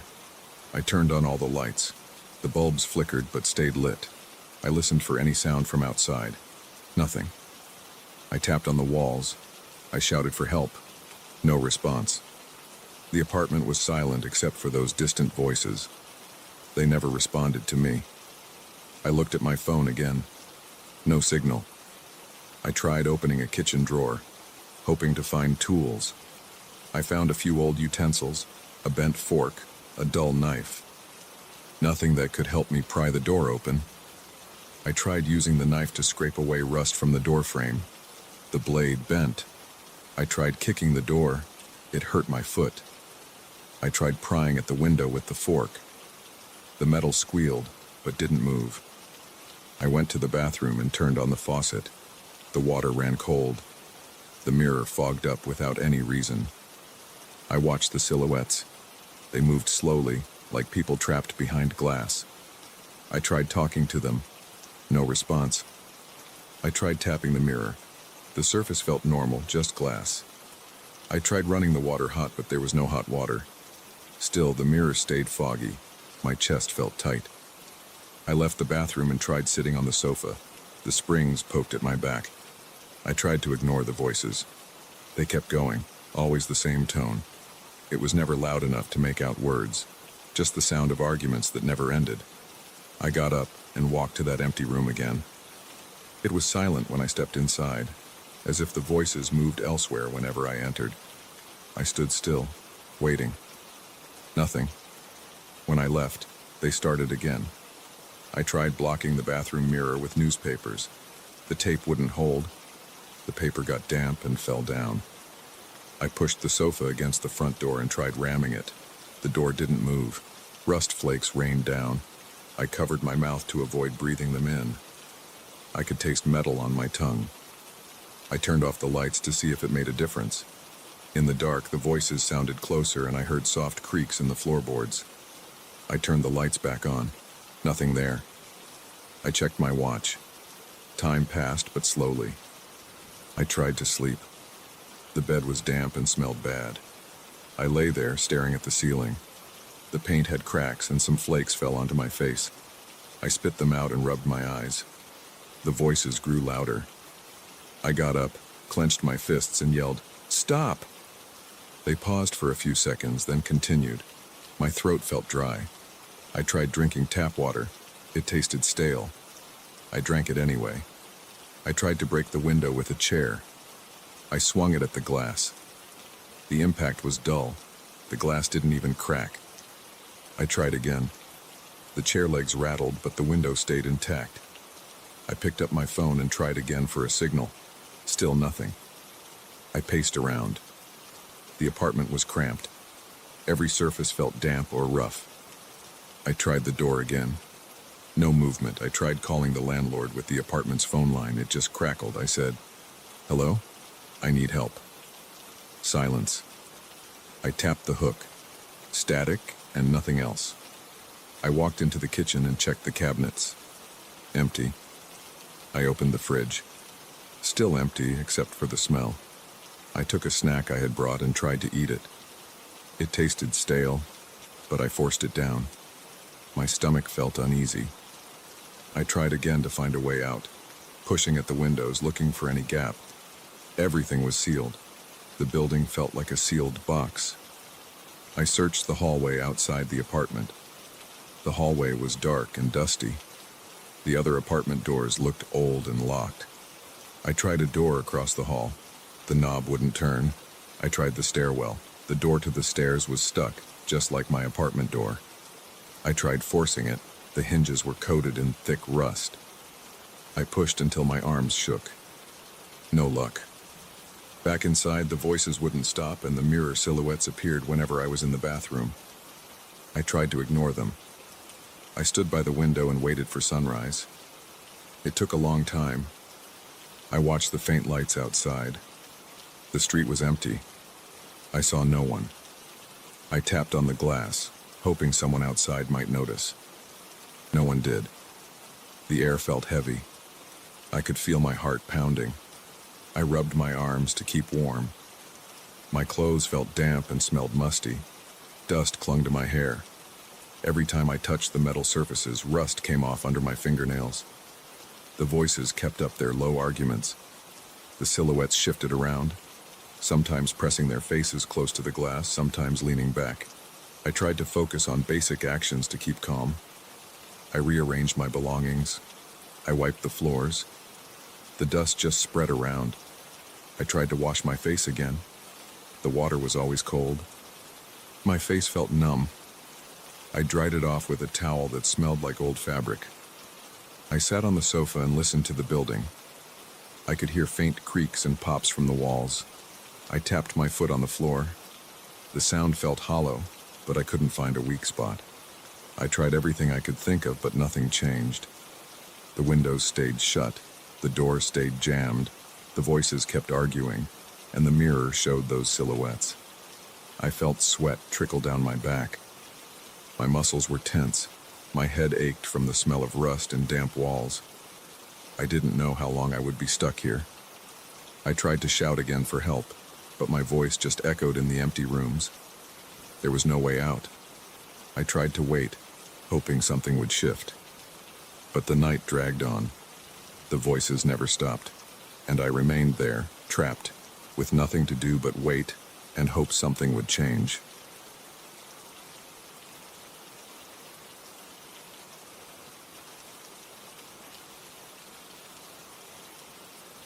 I remember it was around 3 in the morning. The sky was covered in thick gray clouds and the wind felt wet against my face. I had just finished my usual walk through the outskirts of my village. I was on my way back, flashlight in hand, when I passed the old stone bridge. Everyone in town called it the old one because it had been there longer than anyone alive. I never paid it much attention before, but that night was different. I heard something. It came from the area below the bridge. It sounded like whispers or someone talking in a low voice. It was faint, but the tone had a strange quality, like a muffled chant or a string of words that made no sense. I slowed down. The ground was damp from recent rain. My boots left wet marks on the mossy stones. I leaned over the side of the bridge and aimed my flashlight down. The beams hit the dark shape of a small cave opening just under the bridge's side, where the earth had eroded over time. Inside, I saw the faint reflection of water. The murmurs rose again, still unclear, a soft, continuous hum. I didn't see anyone, but the sound kept coming. I shifted my weight from one foot to the other. My legs felt a bit shaky, and I tightened my grip on the flashlight. I told myself it might be a trick of the wind passing through cracks in the rock, or maybe some small animal, but it didn't sound like an animal. It sounded like something with a voice, though not one I could understand. My heart was beating harder than usual, and the air felt heavier. I decided to go down. I don't know why I did it. Maybe I was curious. Maybe I wanted to be sure nothing strange was going on near the village. I stepped off the side of the path and moved slowly down the muddy slope. The mud clung to my boots, and I slipped once, catching myself with my free hand on a wet rock. The smell under the bridge was stale, like standing water and old leaves. I flicked the beam of the flashlight around, checking the ground for anything that could trip me. There were slippery stones and patches of moss everywhere. The darkness down there was thick, and the only light I had was the narrow beam from my flashlight. As I reached the cave opening, I noticed the water inside was shallow, only a few inches deep, and it flowed slowly toward the small creek beyond. The cave wasn't large, but it seemed deeper than I expected. The ceiling was low. I could stand, but had to bend my neck a bit. The sound was clearer now. It still sounded like murmurs, a series of low voices blending together, but there was no one there. I saw no figures, no animals, nothing. Just the sound. I took a step forward. My flashlight caught something on the wall. The rocks were wet, glistening with moisture. On them were strange symbols drawn with something that gave off a dull glow. They were not bright like neon signs, but they emitted a soft, greenish light. The shapes were not letters I recognized. They were twisting lines and curved shapes that overlapped each other. Some looked almost like long spirals and others like knotted loops. I reached out with my free hand and touched the wall. It felt cold and slick, and the glowing mark seemed to be made of some kind of slimy, thin substance. When I pulled my hand back, nothing came off on my fingers. The symbols stayed lit, pulsing a bit, as if they reacted to my touch. I frowned and took another step deeper inside. The ground squished under my boots. The air was even staler inside, and there was a slight vibration. It felt like a low hum you could feel inside your ears. I whispered, "Hello?" I don't know what I expected. Maybe a person hiding in the back, maybe some prankster, but there was no response. The murmuring continued, constant, without pause, but I couldn't pinpoint where it came from. It seemed to come from all around, bouncing off the wet stone walls. I was sweating a little now. My heart felt tight and my breathing turned shallow. I could smell my own sweat mixing with the stale cave odor. I moved the flashlight beam around, trying to see how far the cave went. About 10 or 15 feet ahead, the tunnel bent to the left. Water trickled from the ceiling, dripping rhythmically into the shallow pool at my feet. The sound of dripping water joined the murmuring voices. The atmosphere felt cramped, as if the walls were leaning inward. I wanted to leave, but I also wanted to see what was around that bend. I felt uneasy, but I kept going. Each step made a soft splash. My flashlight beam trembled because my hand shook. I clenched my jaw to steady myself. My stomach felt tight. The murmurs stayed at the same volume, never rising or falling, never changing their tone. It was like an endless loop of low chatter. Then I heard another sound. It came from ahead, behind that bend. It wasn't voices. It was a wet, squishing noise like something moving through thick mud. It stopped for a moment, then started again. My mouth went dry. I raised the flashlight a bit higher. I wanted to see something, anything. The glow from the symbols was weaker there. The walls looked plain, just damp stone. The ceiling was a bit lower, forcing me to hunch my shoulders. My boots slipped a little on the slick ground. I reached the bend and leaned forward. The squishing noise stopped. The murmuring continued. I turned the corner and saw more glowing symbols. These looked more complex, with tighter loops and swirling shapes packed together. The glow was slightly brighter here. I scanned the floor and ceiling. The floor was covered in a thin layer of cloudy water. Bits of moss and small rocks floated on the surface. I saw no footprints or any sign of someone standing there. The cave ended a few steps ahead. A wall of stone blocked any further progress. I walked closer to the end. There was no place for anyone to hide. The cave simply stopped. The murmuring sound continued, but I still saw no source. I felt something in the air. It was like a light pressure on my chest. My breathing got shallow and I noticed a slight ringing in my ears. I aimed the flashlight at the symbols on the wall and stepped right up to them. The glow made it possible to see without the flashlight, but I kept it on anyway. I listened. The murmuring never stopped. It sounded closer now, as if just behind the wall. I leaned my ear against the stone. It was cold. The murmurs vibrated through the rock, a constant vibration. I pulled back. Then I heard that wet, squishing noise again, but this time it sounded like it was coming from somewhere behind me. I spun around quickly and aimed my flashlight into the darkness. Nothing. I saw only the uneven floor, the glowing symbols, and the water droplets falling from the ceiling. My heart pounded. My throat felt tight. I tried to stay calm. I told myself I was just hearing echoes. I took a deep breath. The air tasted stale. I could smell the damp stone and something else, something slightly sour. I took a step back toward the entrance. The wet noise came again, this time softer, but somehow closer. My palms were sweating. I tightened my grip on the flashlight. I didn't want to run and slip, but I wanted to get out of that cave. I moved slowly, careful with each step. The murmuring continued, unchanged, a steady drone that made no sense. As I approached the bend, I noticed something about the water on the floor. Tiny ripples moved across the surface even though I was standing still. The water vibrated slightly. I bent down and pointed the flashlight at the shallow layer. I could see small bubbles rising from beneath the stones, popping quietly. Something was agitating the water. I swallowed hard and took a few more steps. I tried not to breathe too loud. My heartbeat thumped in my head. I rounded the bend and aimed the flashlight toward the entrance of the cave. I could see the faint outline of the outside, a slightly lighter darkness. I felt relieved that it wasn't far. Then I heard something move behind me again. It was a soft scrape, like something dragging across stone. I froze. I listened.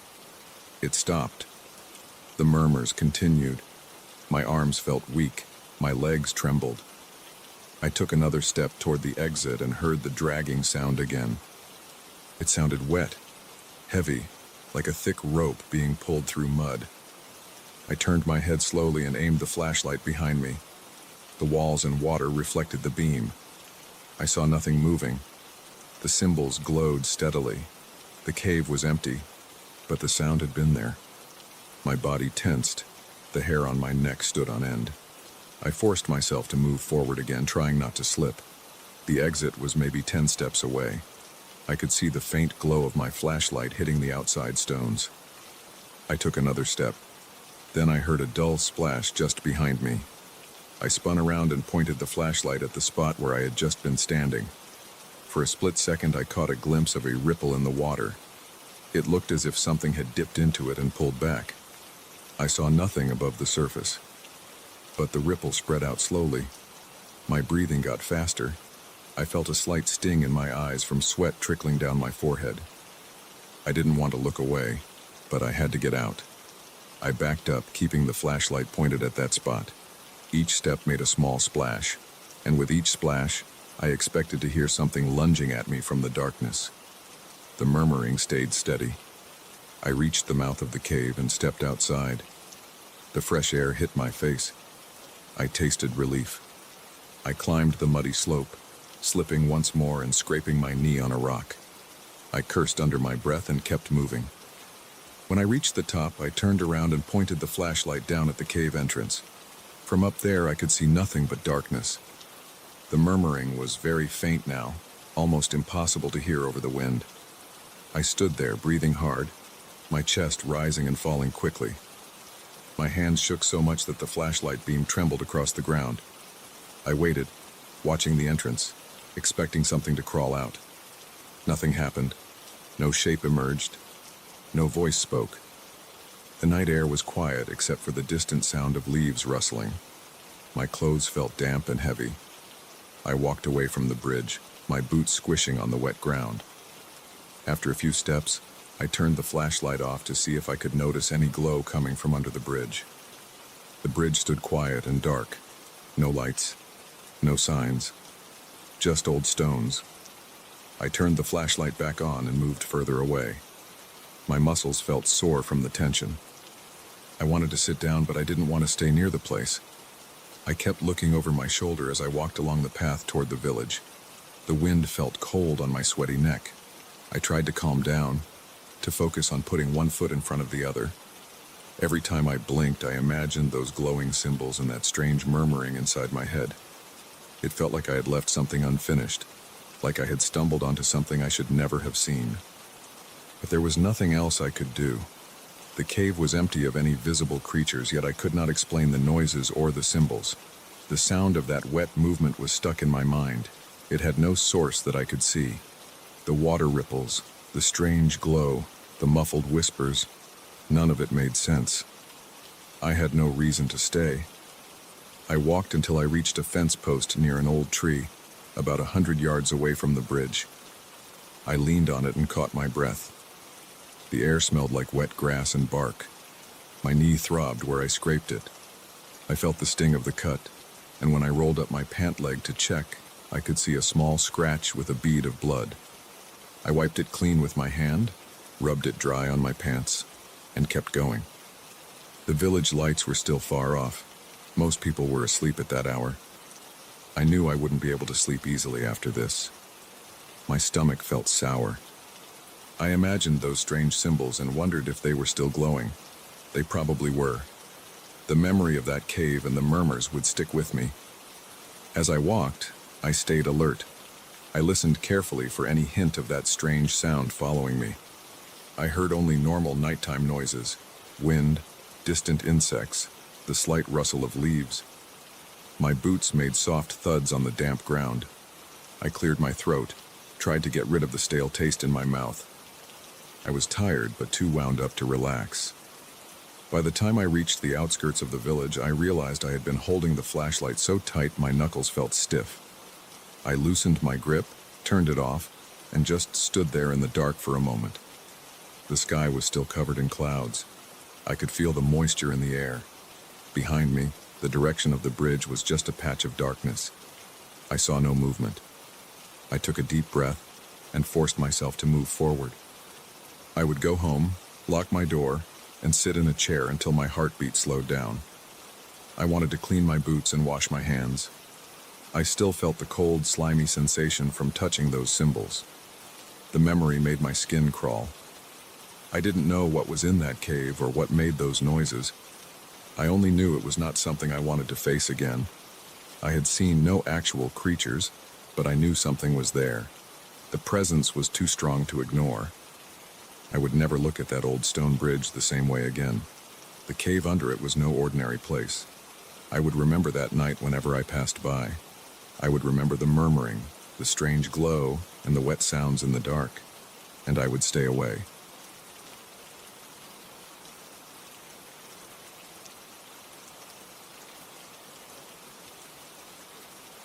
I pulled my car into the parking lot of the motel a little after 10 at night.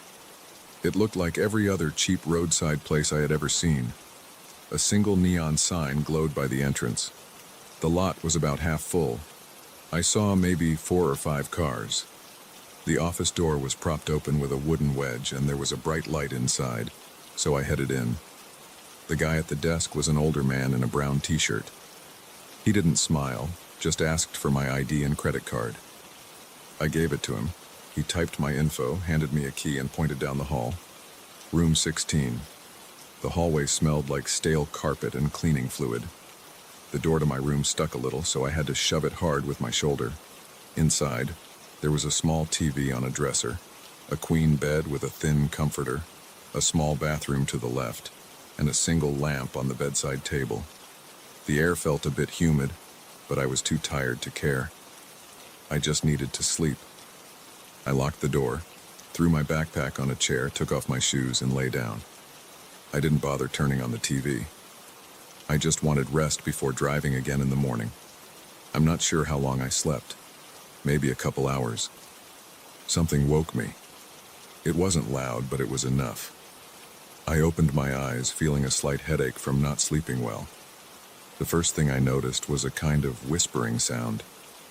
I thought maybe it was coming from outside the window, but when I looked over, the window was shut. I could hear the air conditioner humming quietly next to the bathroom door. The whispering didn't seem to come from outside. It was too faint, but definitely inside the room. I sat up in bed. I listened carefully. It sounded like a person talking, but not at a normal volume. It was more like a muffled voice coming through a wall. I got up and pressed my ear against the wall near the headboard. Nothing. I moved around the room, trying to find a spot where the whisper got louder. When I leaned down near the electrical outlet under the dresser, I heard it more clearly. It was a voice, very calm, talking about something I couldn't fully understand. I pulled the dresser a little to the side. The outlet was behind it. I put my face close. The voice was coming from there. It was speaking English, but I didn't recognize the words as anything meaningful. Something about a woman wearing a green coat, someone else in a restaurant's back room, a man in a hallway holding a stack of folders. It made no sense. It was like a string of random details. The voice was low, almost a whisper, but steady, as if it was reading from a script. I took a step back and tried the other outlets in the room. The same voice came from every one of them. I checked the one by the bed, one near the bathroom mirror, and even behind the TV. They all whispered the same bizarre things. I stood in the middle of the room, breathing hard. My chest felt tight. I tried to stay calm. I thought it might be some kind of trick, maybe a hidden speaker or a prank someone was playing on the guests. I walked over to the bedside lamp and unplugged it. The whispering continued. I checked the smoke alarm on the ceiling, pressed the test button. It beeped, but then went silent. The whispering never stopped. I couldn't understand why this was happening. I pressed my palms against the walls, tried to listen for any wires or devices. The walls felt solid.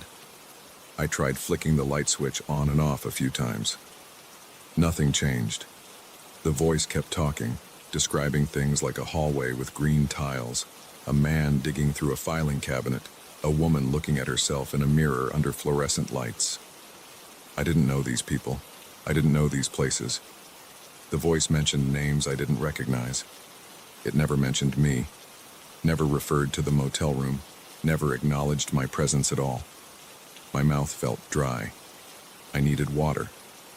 I turned on the bathroom light, opened the faucet, and splashed some water on my face. I drank a few sips from my hand. The voice was still there, coming through the outlets, echoing inside the wiring. I leaned out of the bathroom and stared at the outlets again. I tried covering one with my palm. I could still hear it, just slightly muffled. It was like the building's entire electrical system was carrying this voice straight into my room. I decided to call the front desk. The phone was on the bedside table. I picked it up, but there was no dial tone. I pressed the buttons. Nothing. I hung up and tried again. Still nothing. I realized the whispering might be affecting the phone line too, or maybe the phone was just broken. I put my shoes on and went outside into the hallway. The night air from the front door at the end of the hall was cool. The corridor was empty. The front desk was just around the corner. I looked for the man who checked me in, but he wasn't there. The desk was empty, lights still on, but nobody around. I said, "Hello?" once. No answer. I waited, tapped the desk with my knuckle. Nothing. I walked back to my room, thinking maybe I should just pack up and leave. But I was tired, and I had already paid. I told myself maybe I could just ignore it, fall asleep with the TV on. I closed the door and turned on the TV. The volume worked fine, and a late-night show filled the room with normal voices. I turned it up until I could barely hear the whisper. I lay back down, tried to relax, tried to focus on the show. Some comedian was telling jokes to a small audience. I watched it for a while. Maybe 10 minutes passed before I felt my eyelids getting heavy again. I woke up to static on the TV. No show, just black and white noise. The volume was still high. I fumbled for the remote and muted it. The whispering was still there, unchanged, still describing scenes involving people I didn't know. I sat up, my heart beating faster. It hadn't stopped. I got up and turned off the TV. Then I decided to try something else. I walked to each piece of furniture and moved it, checking behind it. I searched for hidden speakers. I looked behind the curtains. I lifted the mattress. I opened the drawers of the dresser. I found nothing unusual. Everything looked normal. The room was completely plain. There were no signs that anyone had tampered with it. My hands were shaking a little. I felt a knot in my stomach. I kept thinking that maybe I was losing it, but the whispering was too real. I couldn't just dismiss it. It was definitely coming from the outlets. I tried turning off the main light switch again. The overhead light went dark, but the whisper remained. I unplugged the lamp again, turned off the air conditioner, and listened. Still there. I considered leaving the room and sleeping in my car. It would be uncomfortable, but at least I wouldn't hear that voice. I grabbed my bag and stepped out into the hall. The hallway was dead quiet. I walked to the door leading outside. I stood there looking at my car. The idea of leaving felt like giving up. It made no sense that I was hearing these voices. What if I told someone about it and they thought I was hallucinating? I wanted proof that something was wrong with this place. I turned back and went into the room again. I approached the outlet by the bed. I listened carefully to the words. The voice described a man holding a document. He wore a gray suit, glasses, and had a ring on his left hand. He was standing in an office with beige walls and fluorescent lights. The voice spoke in a calm, almost monotone manner. Then it moved on to a woman rearranging boxes in a storage room. Then a group of people sitting at a conference table, all looking at their phones. I couldn't place any of these scenes. They didn't sound like anything special, just ordinary moments happening somewhere else. I knocked on the wall next to the outlet. I hit it with my fist a few times, just enough to see if the voice reacted. It did not. It kept talking at its own pace. I said, "Hello?" out loud, right into the outlet. No response. I tried again. "Can you hear me?" Nothing. The whispering just continued, ignoring me completely. My body felt tense. My neck was stiff. I swallowed hard and rubbed my face with my hands. I paced the room, trying to think. I decided to try the breaker box. Sometimes motels have breaker panels accessible. I stepped into the hall and looked around. I found a small panel door by the vending machine near the lobby. It was unlocked. Inside were several switches labeled by room number. I found room 16 and flipped the switch off. The corridor light stayed on, but I assumed I had cut power to my room. I walked back inside the dark room. I stood there, holding my breath, and listened. The whispering was still there. I had cut power and it still spoke. It was as if it didn't rely on electricity at all. I backed out into the hallway and closed the door. I stood in the hall, thinking about what to do next. I could try other rooms. Maybe the voice was only in mine. I walked down the hall, listening at door after door. Most rooms were quiet. At room 14, I pressed my ear to the door. Nothing. Room 18, nothing. Everything sounded normal outside my room. I went back to the lobby. The front desk was still empty. I said, "Hello?" Again. No one came. I saw a door behind the desk that might lead to a back office or a manager's room. I knocked on it. Nothing. I tried the knob. It was locked. I stood there in silence, feeling the sweat under my armpits. I was wide awake now, no chance of sleeping. I returned to my room, turned the breaker back on, and flicked the lights. I sat on the bed and stared at the outlet. The whispering continued. It never addressed me, never paused. It just went on, describing unknown people in unknown places, all doing ordinary things. I tried to pick out any detail that made sense, something I could use to identify what I was hearing. The voice mentioned a building number at one point, said something about room 305 and a reception desk. But it never explained where this was happening. I noticed my heartbeat was faster. I tried to calm down by focusing on simple tasks. I rolled my shoulders, stretched my neck, and took a sip of water in the bathroom. I turned the faucet on and let it run, just to have another sound in the room. Over the running water, I could still hear the whisper. I splashed water on my face again, patted it dry with a thin towel. Then I decided I couldn't stay. It wasn't about the money. I needed to get away from that voice. It felt like something was in the walls, something that was collecting secrets and broadcasting them to anyone who stayed here. The voice never threatened me directly, but hearing these private details of strangers felt invasive, like I was part of something I should not be hearing. It gave me chills. It made my skin crawl.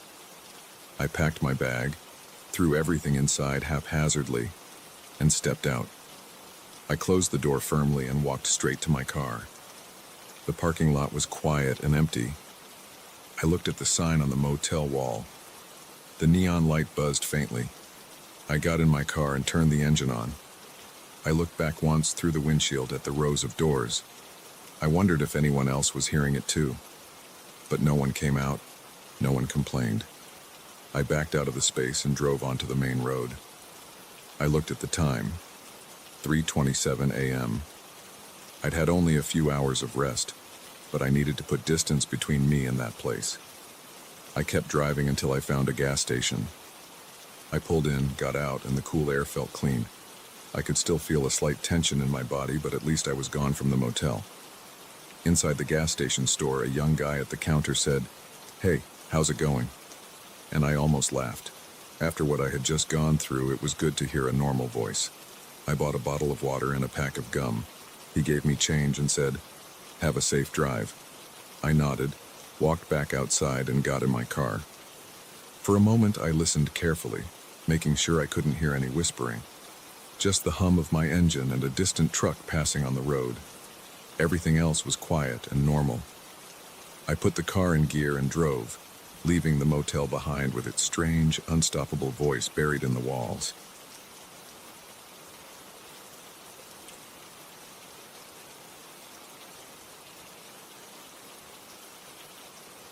I arrived at that old Victorian mansion late in the afternoon. I had a small bag with a few clothes, a flashlight, and some basic tools. My job was to watch over the place while the owners were away for a few weeks. They told me it was old, that it needed someone around at night to keep an eye on it. They said something about the wiring being weak, about some doors jamming when it got cold, and about a strange grandfather clock inside that never kept proper time. I didn't ask many questions. I just agreed to do the job because I needed the money. They gave me a set of old keys and left. I did not see their car after that. When I stepped through the front door, I had to push hard because the old wood seemed swollen. The foyer smelled like old paper, dust, and something like wet carpet. There was a large staircase in front, going up to the second floor. On both sides, hallways stretched out. The air felt heavy. I heard a faint ticking sound right away. It came from deeper inside the house. It wasn't steady. It clicked and paused, then clicked again, sometimes fast, sometimes slow. I walked across the foyer, my boots making dull thuds on the old wooden floor. There were framed photographs and paintings on the walls, mostly faded. I saw a coat rack, empty except for a single old scarf covered in dust. I rubbed my nose because the dust was bothering me. I followed the ticking sound. I moved to the left hallway, passing a couple of closed doors. I tried the knobs on each door as I passed. One door opened into a sitting room. It had armchairs and a low table with a vase. Another door led to a small study lined with shelves full of old books that smelled like mold. The ticking sound was louder now. I found the clock in the next room. It was a tall grandfather clock, placed against the far wall. The face was worn, the glass scratched. The pendulum swung from side to side, but not at a steady pace. It would swing 3 times slow, then 1 time fast, then pause, then move again. I frowned. The time on the clock was wrong. It showed something like 2:15, but my watch said it was nearly 5:30. I shrugged. Maybe the owners forgot to mention how broken it was. I stood there and watched it for a minute. The pendulum made a soft scraping sound, like metal on metal. Sometimes it caught for a second, then jerked forward. I reached out and touched the side of the clock, feeling the wood. It felt damp. I tried to open the front panel, but it was stuck. I didn't want to force it because I didn't know if I'd break something valuable. I decided to look around the mansion more, to see where I would sleep and what kind of food supply they left. I turned away, but then I heard a sudden chime. It was a hollow sound, almost like someone hitting a pipe. I turned back to see the clock. The hands had jumped. Now it said 6 o'clock, but my watch said 5:32. The chime echoed through the hallway. I felt a chill on my arms. Something about that sound bothered me. I couldn't explain why. I listened for a while, but it did not repeat. I left the room and walked toward the kitchen. I passed the foyer again. I noticed the armchairs in the sitting room. I could see inside as I passed. The chairs were in different positions now. They were not facing the low table anymore. I could see the legs of the chairs at odd angles, like someone had pushed them around quickly. I stepped inside that room again. I looked at the table. The vase was gone. I looked around, saw it on a small side table near the window. I was sure it had been on the low table. I tried to remember if maybe I just missed it. I didn't think so. I didn't touch anything. I stood still. I didn't hear anything except the faint ticking, which sounded distant now. I continued to the kitchen. The kitchen had old cabinets, a rusted sink, and a small refrigerator that hummed. There was some bread on the counter, half stale, and some cans of soup in a cupboard. I opened the fridge. There was a bottle of water and some butter. I took the water and drank some.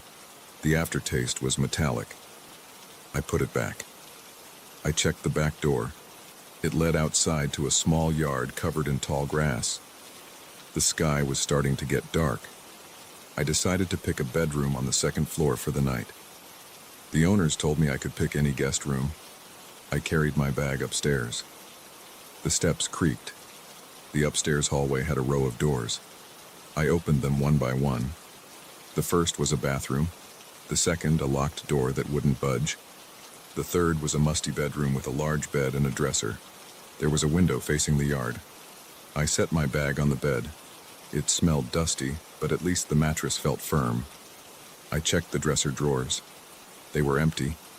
The air felt colder upstairs. I rubbed my hands together. I spent some time checking the windows and making sure the doors locked. When I went downstairs again, I noticed something strange. The hallway where I found the clock now looked different. The walls were the same, but the door placement seemed off. I remembered the clock was at the end of that hallway, but now when I looked down it, I couldn't see the clock. I walked carefully, checking each door. I found a dining room that I didn't remember passing before. Inside it, the chairs and table were arranged in a circle, all facing inward. The table had nothing on it. I tried another door. It led back to the foyer. I went around again and tried to reach that clock room. Somehow I kept ending up in the wrong rooms. I was sure I was following the same route as before, but each time I passed through a door, the room seemed to shift. I started to panic a bit. I stood in the foyer, looking at the front door. It was locked from inside. I knew how to unlock it, but I had agreed to stay. I wasn't sure if leaving was wise or not. The place was strange, but maybe I was just tired. I decided to sit on the stairs and think. While sitting there, I heard another chime. It was louder this time. I stood up and tried to locate the sound. It came from somewhere upstairs now, or so it seemed. I climbed the stairs, listening. As I reached the top, another chime sounded. It echoed in my ears. I passed the bathroom door. Ahead, I saw a faint glow coming from a room at the end of the hall. I walked slowly. My heart was beating faster. I entered the room. It was the same bedroom I chose earlier, but the bed was missing. The dresser was not there either. Instead, I saw the grandfather clock against the far wall, its pendulum swinging. The hands pointed to a time that made no sense. It read 3:45, but it was already night outside. I stepped closer. The pendulum moved oddly, sometimes pausing mid-swing. Each time it paused, I felt a slight pressure in my chest. Then it would jerk forward and the pressure would ease. I tried to move around the room, but there was less space now. The walls seemed closer together. The window was there, but it looked smaller, and the glass seemed thicker.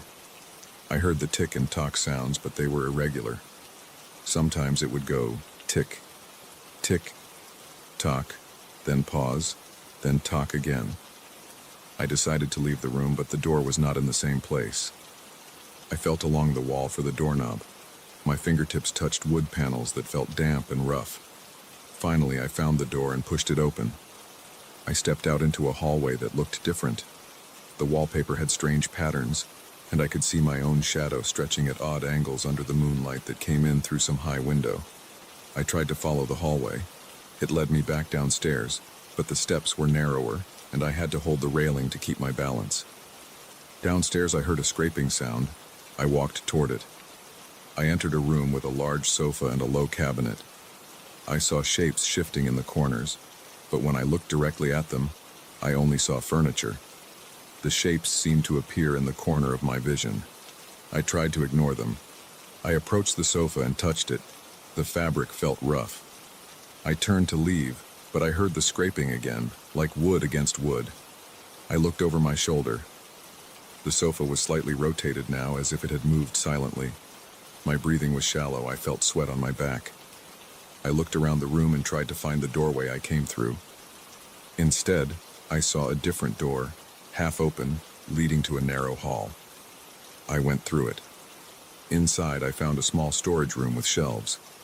The shelves were bare except for a small lantern. I picked it up. I shook it. It had a bit of oil inside. I lit it with my lighter. The flame flickered but stayed lit. Now I had some extra light. I returned to the previous room. The sofa was gone. In its place, I saw a chair and a small table.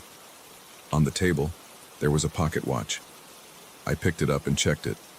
The watch was not ticking. Its hands were stuck. I put it down and left it there. I realized I needed to find a stable point in the house, maybe the foyer or the kitchen, something that did not change. I tried to make my way back. Each door led to a slightly different arrangement of rooms. Sometimes I recognized a painting or a lamp. Other times I saw unfamiliar furniture. The dust was always present. My throat felt dry. I listened for the clock. I heard faint ticking somewhere ahead. I followed the sound. I found myself in a corridor with a window at the end. The moonlight shone through. I tried opening the window. It stuck. I pushed harder. It opened a crack. I felt cold night air on my face. I looked outside. I saw the tall grass, some old trees, and a fence in the distance. Everything looked normal outside. The moonlight was bright. I took a deep breath. My heart slowed a bit. I closed the window and turned around. The corridor was empty, but now I noticed the smell of something burning. I followed the scent to a room on my right. Inside, there was a fireplace with old ashes. No fire now, just cold ashes. I touched them. They felt dry and cold. I thought maybe the smell came from old wood somewhere else. I left the room. I wandered for a while, trying doors, checking rooms. Each time I thought I knew where I was, I found a new arrangement. Sometimes the grandfather clock appeared in unexpected places. Once it stood in a corner of a hallway, ticking slowly. Another time I found it in a closet, silent and still. I tried to ignore it, but every so often it chimed. The chime always made me flinch. When it chimed, I saw the furniture shift in the corner of my eye. After each chime, I had to orient myself again. At one point, I reached the foyer again. The coat rack was still there, but now there were 2 scarves instead of 1. The door outside was still locked. I could see the old keyhole. My keys were upstairs in the bedroom I chose. I decided to get them. I climbed the stairs carefully. The steps creaked louder now. The upstairs hallway seemed shorter. I found the bedroom door. Inside, I saw my bag on the floor. The bed was back. The dresser was there too, but the clock was gone. I opened my bag and took out the keys. I held them in my hand. I felt a bit better. I decided to try the front door. I went downstairs, stepping slowly, listening for the clock. I didn't hear it. Downstairs, I approached the front door. I tried the keys. They didn't fit right. I tried each key carefully. None turned the lock. The door was stuck. I pulled, pushed. Nothing happened. I tried the windows in the foyer. They were sealed tight. I tapped the glass. It felt thick and solid. I couldn't break it easily without proper tools. I only had a small set of tools, nothing heavy enough to break old glass. I checked my watch. It read close to midnight. I felt tired. My stomach was empty. I remembered the soup cans in the kitchen. I decided to eat something. I found my way back to the kitchen, though the path felt different again. The kitchen cabinets were still there. I found the bread, now harder, and the cans of soup. I opened a can with my pocket knife and ate cold soup. It tasted bland, but it calmed my stomach. I drank some water again. Still metallic, but I swallowed it. I looked around the kitchen. I saw a small door that I hadn't noticed before. I opened it. A pantry, empty shelves, and a broom. Nothing else. I closed it. I returned to the hallway. The house was quiet now. I walked slowly, holding the lantern. My feet scuffed on the floor. Dust rose in small clouds. I wiped sweat from my forehead. I tried to find a place to rest until morning. I hoped that in daylight things would be normal. I went back to the bedroom upstairs and sat on the bed. It felt stiff. I lay down. The mattress was rough and smelled old. I kept my eyes open, staring at the ceiling. The lantern flickered. I placed it on the floor. I tried to keep calm, breathing slowly. My mind was blank, just focused on getting through the night. Time passed slowly. I heard distant ticking, sometimes faster, sometimes slower. I heard occasional scraping sounds. The floorboards creaked as if someone was walking outside the door, but when I opened the door, I saw an empty hallway. Each time I checked, the hallway looked slightly different. The wallpaper patterns shifted. Sometimes the pattern was simple stripes, other times small floral patterns. The smell changed too, sometimes dusty, sometimes musty, sometimes just stale air. I stayed in that bedroom for a long time, holding the lantern, listening for the chimes. Eventually, I heard another one. It was louder now, echoing through the halls. I stood up quickly. The door was open. I saw the grandfather clock again, right outside the bedroom, ticking slowly. I hadn't seen it appear there. It just was there now. I approached it carefully. I reached out and grabbed the sides. It felt solid. I tried to tilt it, but it was heavy. I tried to open the front panel again, and this time it opened with a squeak. Inside, I saw the pendulum swinging irregularly. The weights and chains looked rusted and tangled. I reached in and tried to stop the pendulum. I pressed my hand against it. It felt cold. It slowed, stopped for a second, then pulled out of my grip and continued swinging. My hand slipped and I hit my knuckles on the inside of the case. I felt pain and cursed softly. The clock chimed again. The hallway shifted. I looked over my shoulder. The bedroom door behind me was gone. I only saw a blank wall. I turned back to the clock. The hands pointed at a random time, something like 9:20. I backed away, keeping my eyes on it. I decided to keep moving, to not stay still. I walked down the hallway. The floor felt uneven. I had to step carefully. I tried doors at random, opening and closing them. Some led to empty rooms, some to rooms with furniture piled up. I saw chairs stacked on top of each other, cabinets turned sideways, rugs hanging from the ceiling. Every time the clock chimed, I saw things move at the edges of my vision. My breathing was fast. My palms were sweaty. I kept thinking that if I waited long enough, maybe morning would come and I could get out.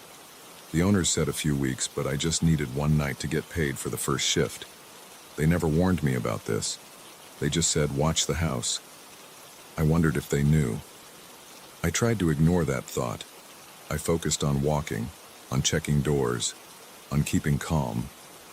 After a long time, I found the foyer again. I recognized the stairs. The coat rack had 3 scarves now. I ignored that. I tried the front door again, still stuck. I went into the sitting room. The armchairs were back to their original positions, facing the low table. The vase was on the table now. I looked at it closely. It was cracked. I tapped it with my fingernail. It made a dull sound. I sat in one of the armchairs. It felt firm. I tried to rest, listening. The clock was silent now. I sat there for what felt like hours, staring at the empty fireplace, hearing only my own breathing. The lantern flame danced on the walls. I watched the shadows. Sometimes I thought I saw shapes in them, but when I looked directly, there was nothing. Just old furniture and dusty floors. I tried to stand up, but my legs were stiff. I stretched, took a deep breath, and stepped back into the foyer. I walked to the window next to the door and looked outside. I saw the sky starting to lighten just a bit. The moon was lower. Dawn was near. I stood there, pressing my forehead against the glass, feeling its cool surface. I waited. There was no more chiming. The clock was quiet. The furniture stayed in place. I stood still, waiting for morning, hoping that when the sun rose, I could open the door and leave. I held the keys tight in my hand. My knuckles were sore from before. I listened carefully, but I only heard silence now. I waited.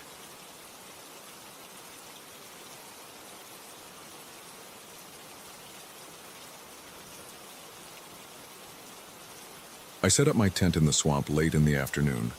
The ground felt wet under my boots and my ankles sank whenever I stepped on a soft spot. Thick mist drifted through the trees, clinging to every branch and root. Water pooled around uneven patches of earth. The smell of decaying leaves and old water hung everywhere. I came here to escape people, traffic, and light. I wanted silence. I wanted to sit in the dark and not worry about anyone asking me questions. I wanted to sleep in my own space without interruptions. The swamp seemed empty enough, and I expected nothing but crickets and distant frogs. I set my small tent near a few tree roots that felt stable enough. I placed my sleeping bag inside and unrolled it carefully. I checked the stakes and rope twice to make sure it would hold if the weather changed. I had a flashlight, a small camping stove, and a sealed bag of dried food. My boots were muddy, and my pant legs were damp from the knees down. As the light faded, I sat on a small folding stool outside the tent and tried to keep my back straight. My shoulders ached from carrying my gear. I took out my canteen and swallowed a few gulps of lukewarm water. I chewed on a piece of dried meat and listened. I heard distant bubbling sounds. I heard faint pops, as if small creatures broke the water surface now and then. I tried to ignore the smell of stagnant mud. I did not see any other people.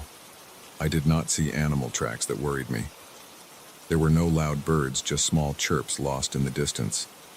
When the last bit of daylight disappeared, I turned on my flashlight and aimed the beam at the tent. My shoulders tensed because I could not see far. The swamp spread out in all directions, but the mist and darkness swallowed everything more than a few steps away. The flashlight showed me the tree roots, some low shrubs, and the surface of the muddy water. Little bits of reflection danced on the surface. I noticed how quiet it became. I expected frogs, but at that moment, there were none. The silence pressed on me. I gripped the flashlight harder. I forced myself to breathe slowly. I got inside my tent and zipped it closed. The nylon fabric felt thin. I knew that if I heard something outside, I would see only a vague shadow through the material. I settled inside. I spread out my sleeping bag and placed my pack by my feet. My back felt stiff, and I tried to relax by lying flat. I took off my boots and placed them at the entrance of the tent. I heard my own breathing inside the cramped space. I waited for sleep. I waited for some natural sound, maybe insects or a gentle breeze. But I heard only my heart beating. I dozed off for maybe a few minutes, maybe an hour. I woke up when I heard a strange noise. It was slow, deep, and uneven. It sounded like breathing, but not a normal kind. It was a wet, gurgling breath. It came from outside, not close, but not far. I sat up. My head touched the top of the tent. I held my breath and listened again. I heard it once more. It sounded heavier now, like lungs filled with thick fluid, pushing air out through layers of something soft and damp. There was a slight pause, then the inhale, then another pause, then the exhale. I could not tell if it was an animal or something else. It did not sound like a person. It did not have a rhythm I recognized. I picked up my flashlight. My hand shook. I considered turning it on and pointing it at the tent wall, but I was afraid I would make my presence too obvious. My chest felt tight. My palms felt damp. I stayed quiet and tried to figure out if I should open the tent flap. The noise continued, steady but slow. I tried to guess the distance. Maybe it was several yards away near the water. Maybe it was behind a tree stump. I could not be sure. I let out a slow breath through my nose. I reached toward the zipper of the tent door. I moved it a little, just enough to create a narrow gap. Through that gap, I saw gray mist and dark shapes. My flashlight remained off. I waited for my eyes to adjust. The mist swirled at about knee height, drifting across the surface of the swamp. I smelled something new. It smelled mineral, like wet stone and old iron. It made my nose burn. I tried not to cough. The breathing sound got louder. I heard a slight crackling noise, like something pushing through damp leaves or soft mud. I leaned forward and pressed my face to the gap. I saw a shape in the mist. It rose slowly, as if pulling itself upward from the mud. Its outline was long and twisted. I could not see details, only a silhouette. It had no distinct head or limbs that I could identify. It seemed to shift shape as it moved, but never formed a recognizable shape like a person or a known animal. It extended upward, then bent at an angle, then extended again. The slow movements sent ripples through the mist. My legs felt weak. My stomach tightened. I gripped the flashlight, but I did not turn it on. I did not want this thing to notice me. I tried to remain silent, but my breath sounded too loud in my own ears. I pressed my tongue against the roof of my mouth to keep quiet. I could feel sweat under my arms and along my lower back. The shape continued to emerge from the mud. I noticed that as it moved, the mineral smell grew stronger. I also heard a faint wet sound, like thick liquid bubbling. I did not see eyes. I did not see a face. It had a surface that looked smooth in some parts and uneven in others. The silhouette swayed slightly, like a thick vine pulled up from underwater. It did not reach for me. It did not charge or move fast. It seemed to focus on getting its full length out of the mud. The process was slow and deliberate. I thought about packing my gear and leaving. I wondered if I could run. The darkness and the mud would slow me down. My tent was small. If I made noise, I would draw attention. I was not sure if this thing had ears or if it could see light. I did not want to test it. My hands shook. My throat felt dry. I forced myself to swallow and not cough. Minutes passed. My legs began to ache from crouching. The creature's breathing remained steady and thick. The silhouette took on a new angle, leaning slightly toward the water. It made a low gurgle, and I saw something drip off its surface. I heard drops falling into the mud. I smelled a hint of iron in the air. My nose stung. I wanted to move back, but I was afraid to make any sound. I stayed in that position, half kneeling, half crouching. My left foot started to go numb. I shifted my weight slowly, trying not to rustle the nylon of the tent. I kept my eyes on the shape. It did not appear to have a clear front or back. Its top section bent downward, then pulled upward again. The breathing continued, and I felt the sound echo in my chest. There was a constant pressure in the air, as if the sound waves were thick enough to touch. I wondered what this thing was doing. It did not seem to hunt. It did not seem to flee. It just existed there, part of the swamp. I thought maybe it was some kind of swamp life I had never heard of, something adapted to these conditions, something that did not care about me as long as I stayed quiet. That thought did not bring comfort. My skin crawled. My scalp tingled. I felt sweat roll down my forehead. I wiped it with the back of my hand and sniffed quietly. At some point, the creature shifted sideways. It turned, or at least it moved in a direction that suggested a rotation. The silhouette thinned, then widened again. The breathing sound paused. My heart jumped. In that moment, I thought it might have noticed my presence. I pressed my body flat against the ground and held my breath. I could feel the soil pressing into my knees and chest. My arms trembled. I waited. After a few seconds, the breathing resumed. It sounded closer than before, but not by much. I dared to raise my head slightly. I looked through the gap again. The mist thickened. The shape was harder to see now, but I could still sense its position because I could see a slight difference in the way the mist moved around it. It formed a barrier in the swirl of white vapor, a solid object that bent the fog around it. I had a knife in my pack. It was not a large knife. It would not help me if this thing attacked. I did not reach for it. I did not want to move too much. My jaw felt sore from clenching my teeth. My breath came out in short, shallow bursts. I tried to keep my exhale through my nose as quiet as possible. The creature lowered itself closer to the ground. I heard a wet slosh as it touched the mud. It sounded thick and heavy, like a large mass pressing down into the sludge. The mineral smell intensified. I could almost taste it at the back of my throat. My stomach churned. I swallowed and tried not to gag. The air felt heavy and humid.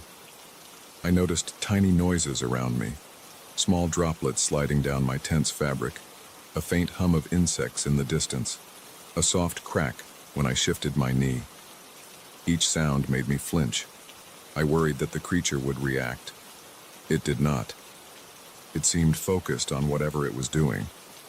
Its shape twitched now and then, changing angles and lengths, but without any sudden moves. Time passed slowly. I lost track of how long I stayed there. My legs hurt. My shoulders ached. I felt trapped.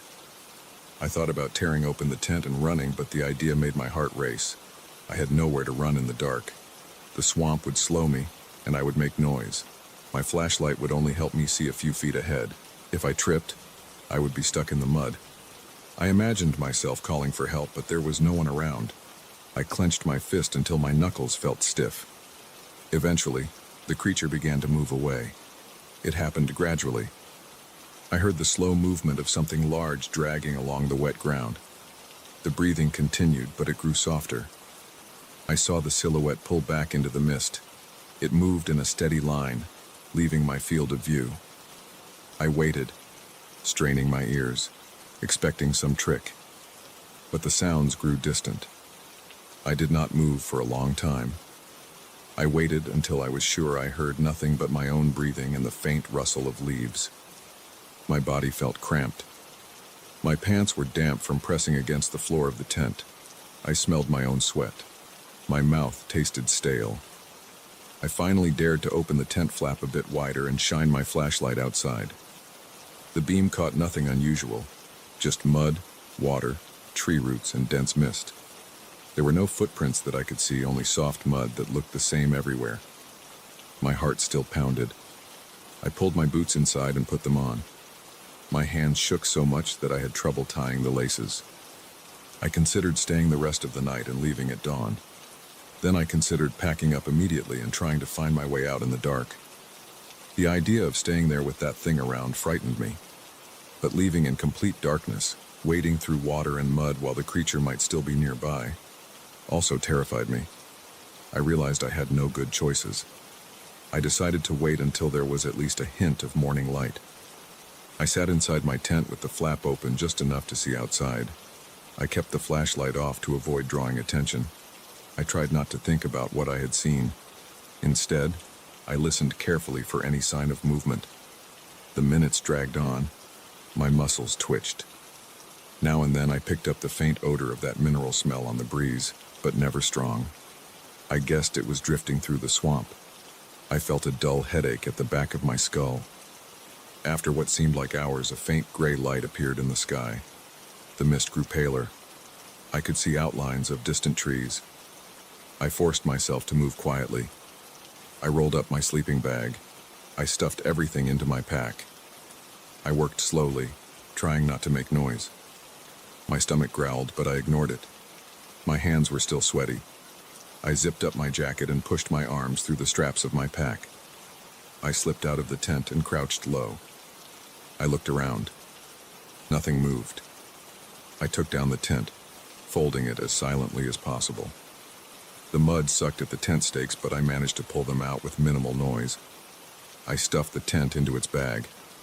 I stood up slowly, careful with my footing. My boots sank a bit, but I managed to keep my balance.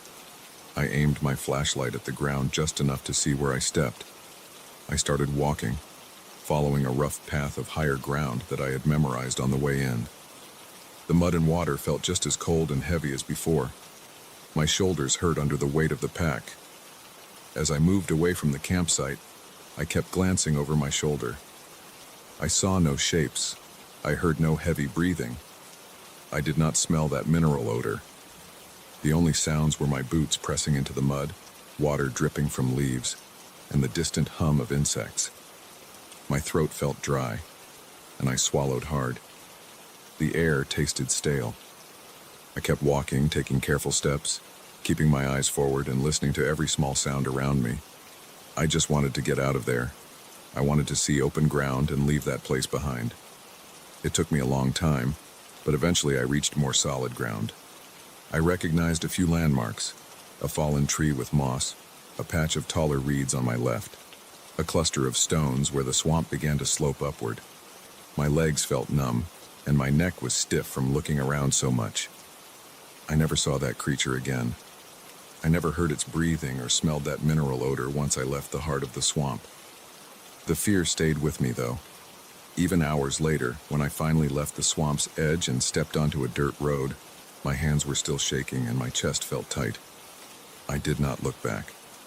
I just kept moving, away from that spot, away from whatever lived in that place.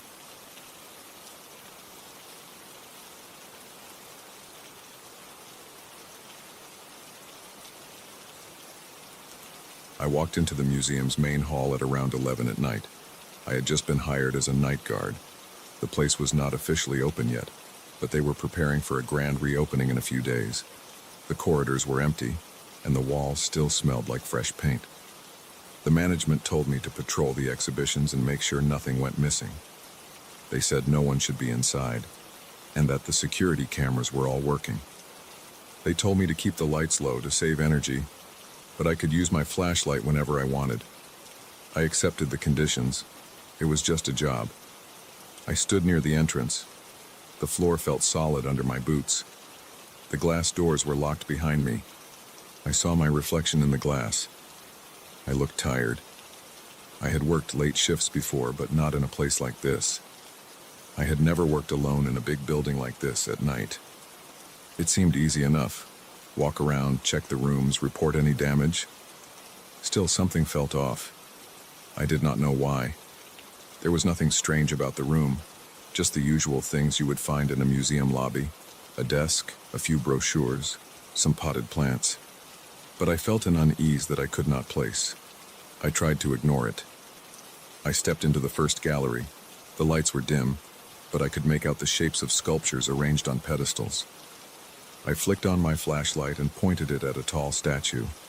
It was some ancient piece carved in stone. I did not know the details. I was not there to appreciate the art. I just wanted to make sure everything was in its place. I checked the pedestal's edges, looked for any sign of tampering. Nothing. I moved on to the next piece, a smaller statue, maybe a bust. Again, nothing unusual. I began to relax a bit. The air was cool.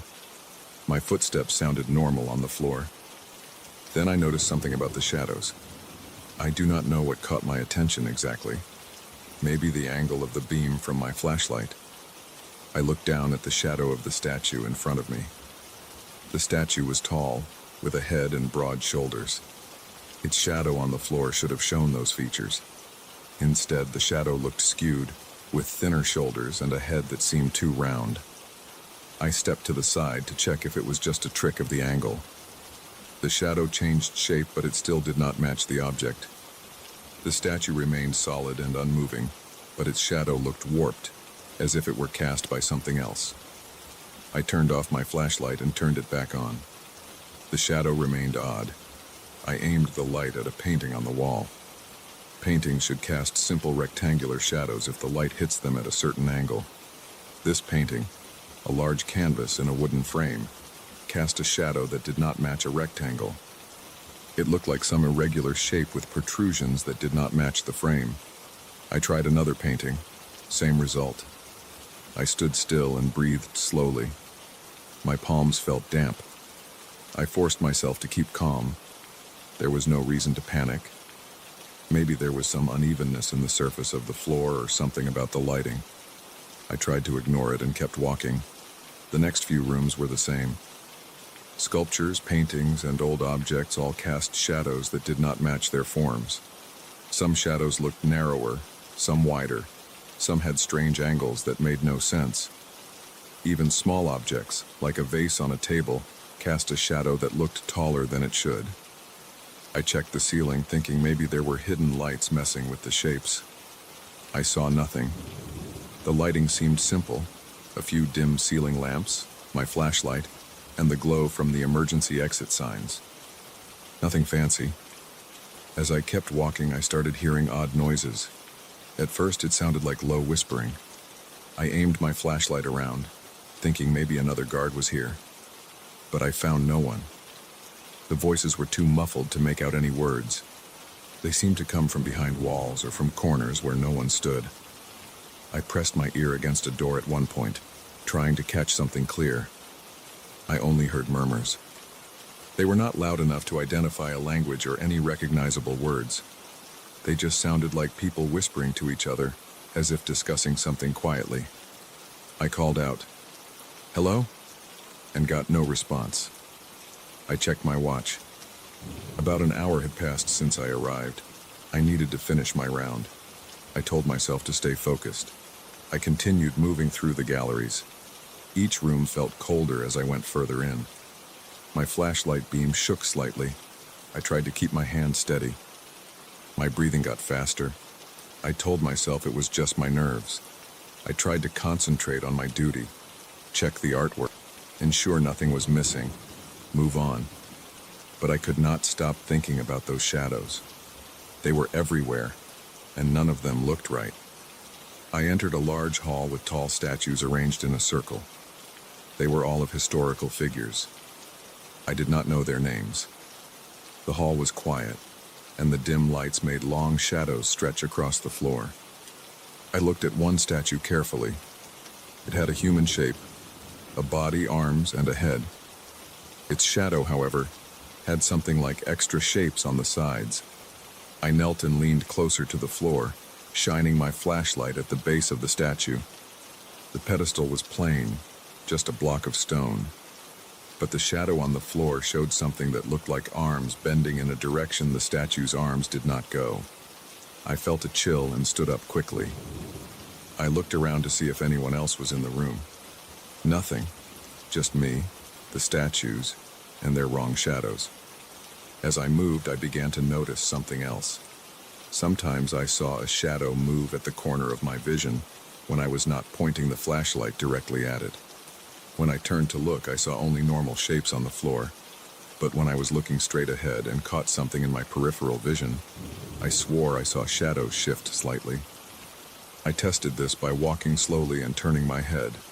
It kept happening. The shadows looked stable when I focused on them, but seemed to shift when I looked away. I tried to calm myself by thinking about my next step. Maybe I should check the security room. There should be monitors there. If someone was in the building, I could spot them. I followed the signs to the security office. It was a small room near the back with a desk, a few chairs, and a wall of monitors. The feed was grainy, but I could see the galleries. I watched for a few minutes. Nothing moved on the monitors. No one walked around. The cameras showed only the displays, still and quiet. I did not see any shadows moving on the monitors. They looked normal. I found that strange because I was seeing them differently with my own eyes. I flipped through the camera feeds, checked the entrances, the hallways. Everything looked ordinary on the screens. I rubbed my face and checked the time again. A few hours left until my shift ended. The contract said I just needed to stay until morning. I tried to imagine myself standing here until sunrise. The idea made my stomach tighten, but I had to do it. I needed the job. I decided to keep patrolling. Maybe if I walked faster, I would feel better. I grabbed my flashlight more firmly and returned to the corridors. As I walked, I heard those voices again. This time, I tried to follow the sound. I moved slowly, listening. The whispers seemed to come from behind a large locked door labeled storage.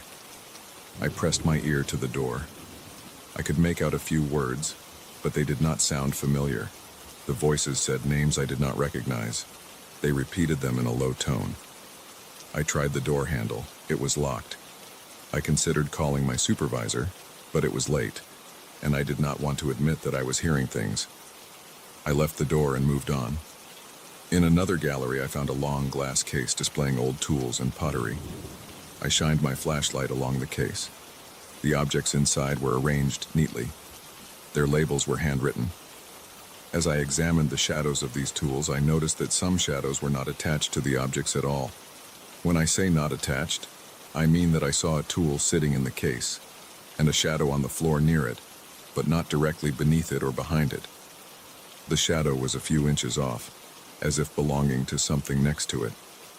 I tapped on the glass and watched carefully. The object did not move, but the shadow remained where it was, not lining up correctly.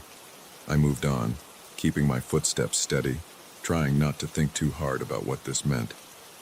As I went deeper into the building, I noticed that some hallways seemed darker than before. The lights on the ceiling looked dimmer. My flashlight's beam felt weaker, or maybe I was just getting more nervous and sweating too much. I could feel my shirt sticking to my back. My throat was dry. I kept swallowing. The silence between the whispers felt heavy. I wondered if I should call someone. The contract said I was alone, and there was an emergency number I could call if something went wrong. But what would I say? That the shadows did not match, and I heard voices whispering strange names? That would not sound reasonable. They might think I was losing it. I decided to handle it myself. I walked into another large gallery full of paintings. These paintings all had spotlights shining on them, so I turned off my flashlight. I stood in the center and looked around. Every painting had a shadow on the wall behind it, but the shapes looked wrong. Instead of showing the rectangular frame, the shadows had uneven edges. Some looked like outlines of shapes I could not identify, as if objects not in the room were being projected. I walked closer to one painting and ran my finger along its frame. The wood was smooth and solid. There were no gaps. I looked at the shadow behind it. The shadow had several bumps that the frame did not have. I leaned in, trying to see if there was some trick of the light. As I got close, I felt the hairs on my arms stand up. My neck felt hot. I backed away and moved on. As the night continued, I noticed that I felt watched. It was not just the strange shadows. I had the sense of eyes on my back whenever I walked down a corridor. I turned around often, shining my flashlight behind me. I never saw anyone. I tried to walk quietly, but my boots echoed. I tried holding my breath and listening. I heard nothing but my own heart pounding. I moved faster, hoping to run out the clock until morning. In one hall, I aimed my flashlight at a suit of armor on display. The armor was on a stand, its metal shining dully. The shadow behind it, however, looked like a hunched figure with a different outline. I looked up and down, trying to see if something else was casting that shape. I did not find anything. I touched the armor's shoulder plate and felt cold metal. I stepped back and aimed the flashlight elsewhere. I thought I saw a shadow move near the corner. I swung the flashlight beam around quickly. There was nothing there, just a blank wall. I began to sweat more. I wiped my forehead with my sleeve. My breath came in short bursts. My stomach felt tight. I told myself to calm down. I just needed to finish this night. I tried to ignore the shadows. I avoided looking closely at them. Instead, I focused on my route. I passed by rows of sculptures and tried not to stare at their shadows. I heard a few whispers now and then, always too soft to understand. They said names that sounded foreign. I tried to tune it out. At one point, I returned to the main hall near the entrance. I looked at the clock on the wall. I still had about an hour to go. I thought about standing still and waiting, but the place felt wrong when I stood still. I felt pressure on my shoulders, as if the air was heavier. So I kept moving. I walked the perimeter again, checking doors, shining my flashlight down corridors. Every so often I turned suddenly, hoping to catch something off guard. I never caught anything. The shadows remained still whenever I looked at them directly. I counted the minutes as I patrolled. I did not speak out loud. I did not want to hear my own voice echo. The museum was too quiet. I tried tapping my flashlight against my palm a few times to hear a familiar sound. It gave me no comfort. I listened for footsteps other than my own. I heard none. I listened for breathing. Nothing. Just the soft hum of electrical systems and my own heartbeat. Near the end of my shift, I stood in a side gallery and waited. I leaned against the wall. I could see the exit sign in the distance. I counted seconds in my head. While I waited, I kept my eyes on the floor. I saw my own shadow, cast by the emergency lighting behind me. It looked normal. But then I noticed another shadow on the floor next to mine. It had no source that I could see. I looked for an object, a statue, anything that could cast that shape. There was nothing. I stepped to the side. My shadow moved. The other shadow stayed still. I felt my chest tighten and my hands shake. I stepped closer to it. It did not move. I leaned down and tried to see if there was a bump or a crack in the floor. Nothing. I turned and walked away, refusing to look back. I headed straight for the main hall and waited for my shift to end. My breathing was shallow. I felt sweat trickling down my neck. I swallowed hard and tried to clear my throat. My legs felt stiff. I paced around, checking my watch every minute. Finally, the time came. My shift was over. I unlocked the entrance door and stepped outside. The night air felt cool on my face. I glanced back through the glass. The museum looked quiet and still, but I knew what was inside. I left without lingering. I did not look at my reflection this time. I just walked away, relieved to be out of there, uncertain if I would ever come back.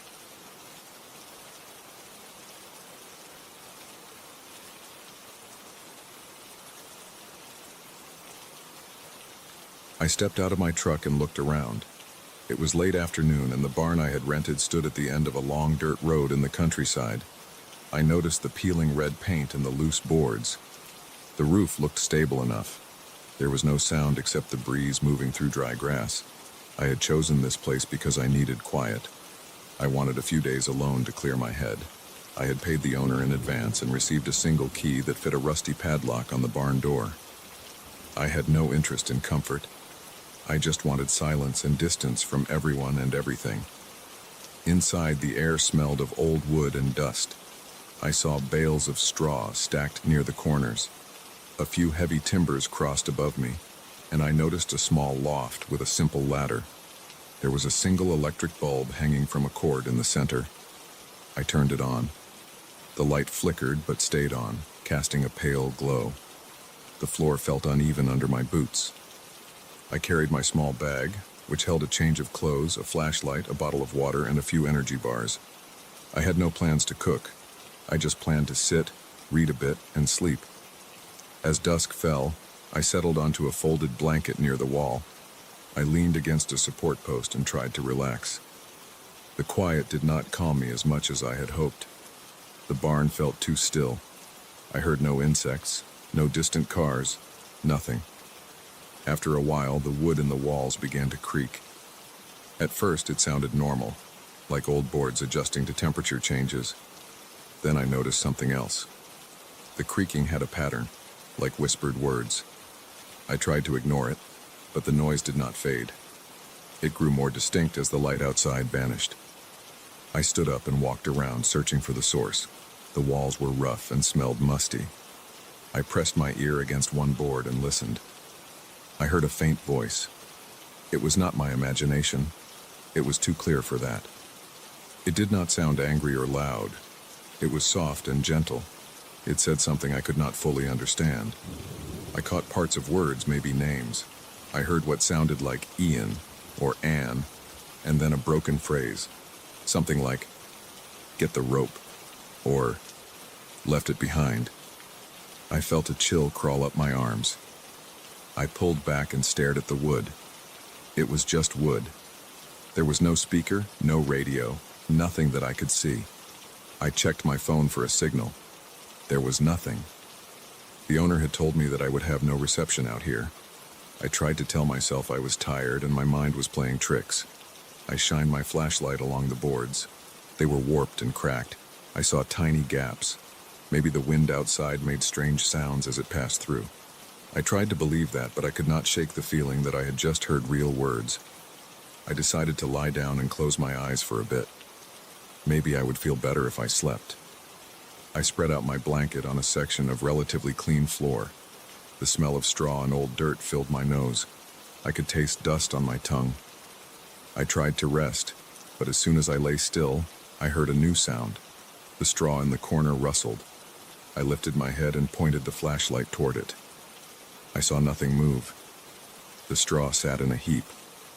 There were loose pieces scattered about, but I could not see anything alive. No rats, no bugs. I leaned closer. The straw shifted again. It did not blow around like normal. It gathered into a small mound that rose about a foot high. The shape looked unnatural, like it had a head and shoulders. I sat up straight, heart pounding. The shape stood out clearly in the dim light. It had no eyes, no mouth, nothing human. But it stayed in that rough form for a few seconds before collapsing back into a shapeless pile. I did not know what to do. My pulse raced. I felt sweat on my neck. My hands shook. I tried to breathe quietly. I told myself to calm down and check it again. I crawled closer, shining the light right onto the straw. It was just straw. I pushed it aside with my boot.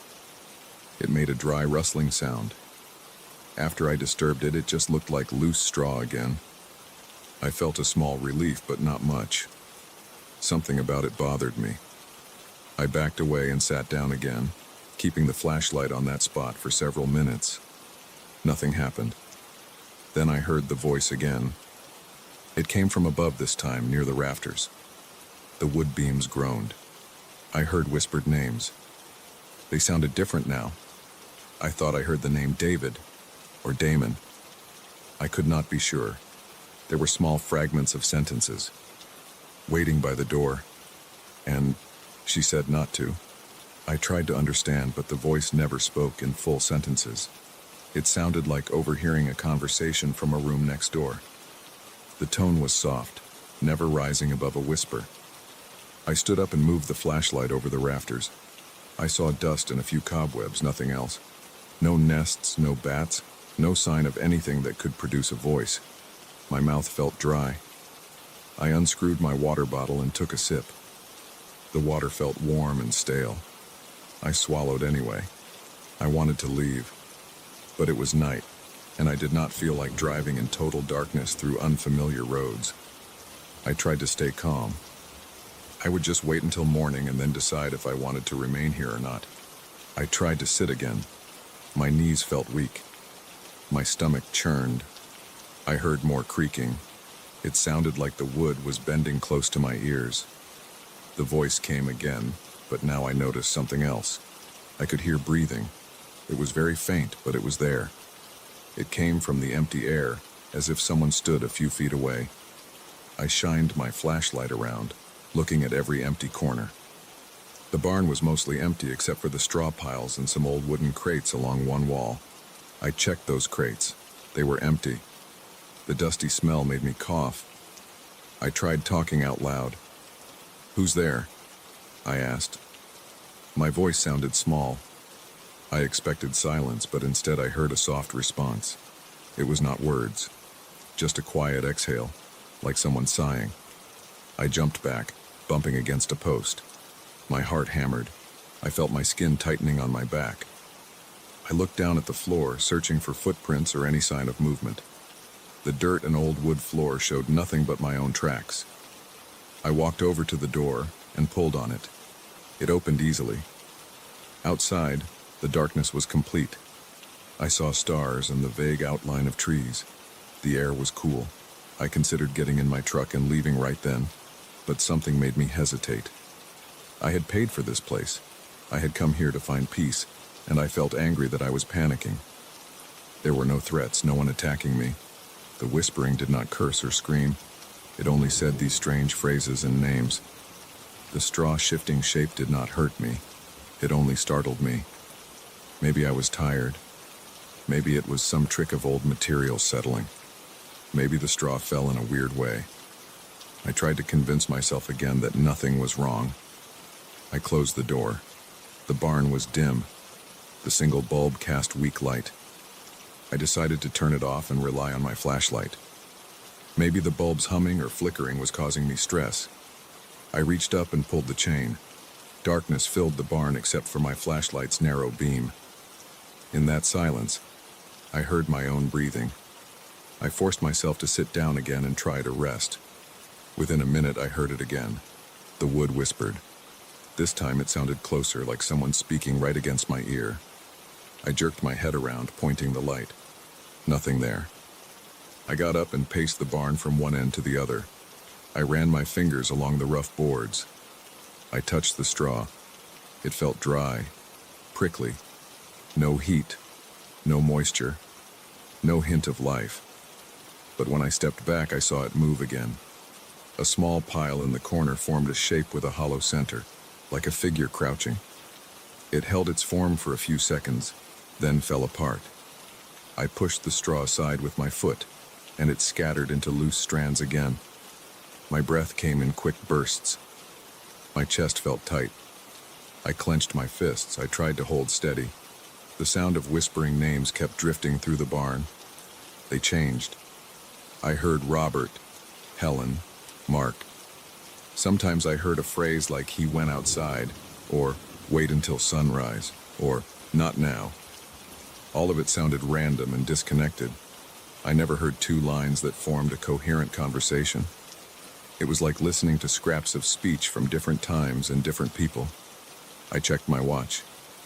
It was a little past midnight. The night felt long. I tried to lean against a wall and steady myself. I considered leaving again, but the idea of driving away in darkness still felt worse. I thought maybe if I waited until dawn, I would be able to laugh this off and leave peacefully. So I stayed. I tried to ignore the whispers. I tried to focus on the physical world. I noticed the way the dust motes drifted in my flashlight beam. I smelled the stale scent of old hay. I felt the rough texture of the wooden posts when I touched them. My boots scraped the dirt floor. I let my mind focus on these simple details, but the whispering continued. The wood creaked and groaned. The voices never shouted, never became loud, but they never stopped. Every few minutes I would hear another name, another half sentence. Every time I moved, I felt a presence behind me. I would spin around, shining my light, expecting to see a person. I saw only empty air. At some point, I realized my shirt was damp with sweat. My neck ached from tension. My legs trembled. I tried sitting again, but my body refused to relax. The darkness outside offered no comfort. The barn felt like it held me inside it, even though the door was not locked. I knew I could leave, but I stayed. Maybe I wanted to prove to myself that I was not losing control. Maybe I thought if I stayed quiet enough, I would catch a full sentence, some clue that would explain all this. I moved toward the ladder to the small loft area. I climbed up slowly, shining my flashlight ahead. The loft was dusty and empty. I saw a few planks of wood and some old rope. I did not see anything that could whisper. I listened. The voices sounded distant now, as if they were coming from below. I crouched on the loft floor, breathing carefully. I felt the boards creak under my weight. The dust made my nose itch. I waited, holding my breath. I heard no voices for a moment, and I felt a small relief. Then, from directly behind me, I heard a quiet sigh. I swung the flashlight behind me instantly. No one there, just empty space. My stomach clenched, and I scrambled down the ladder. Back on the main floor, I pressed my back to a wall and tried to steady myself. I looked at the door. I could leave, but I told myself I would hold out until morning. I checked my watch again. It was almost 2 a.m. The time passed slowly. The whispers kept coming. The straw kept shifting. Sometimes I saw a shape stand up in the straw pile, resembling a hunched figure. Sometimes I saw a shape like a head or a shoulder. They never lasted long. Each time I approached, the straw fell away. Each time I backed off, I caught a glimpse of another shape forming. It was as if something tried to appear in front of me but could not hold its form. I tried to communicate again. I said, "Hello?" in a quiet voice. No direct answer. I just heard more fragments. "Over there," and "not now." Then a sigh. My skin crawled. I paced around the barn to keep my muscles from stiffening. I shined the light at the walls, the floor, the ceiling. I searched for cracks, holes, anything that could explain the voices. I found nothing but old boards and dust. Time crawled by. I grew more frustrated and scared. At one point, I grabbed a handful of straw and threw it aside, shouting, "Stop!" The sound of my own voice echoed, but the whispers did not stop. They continued in their quiet, patient way.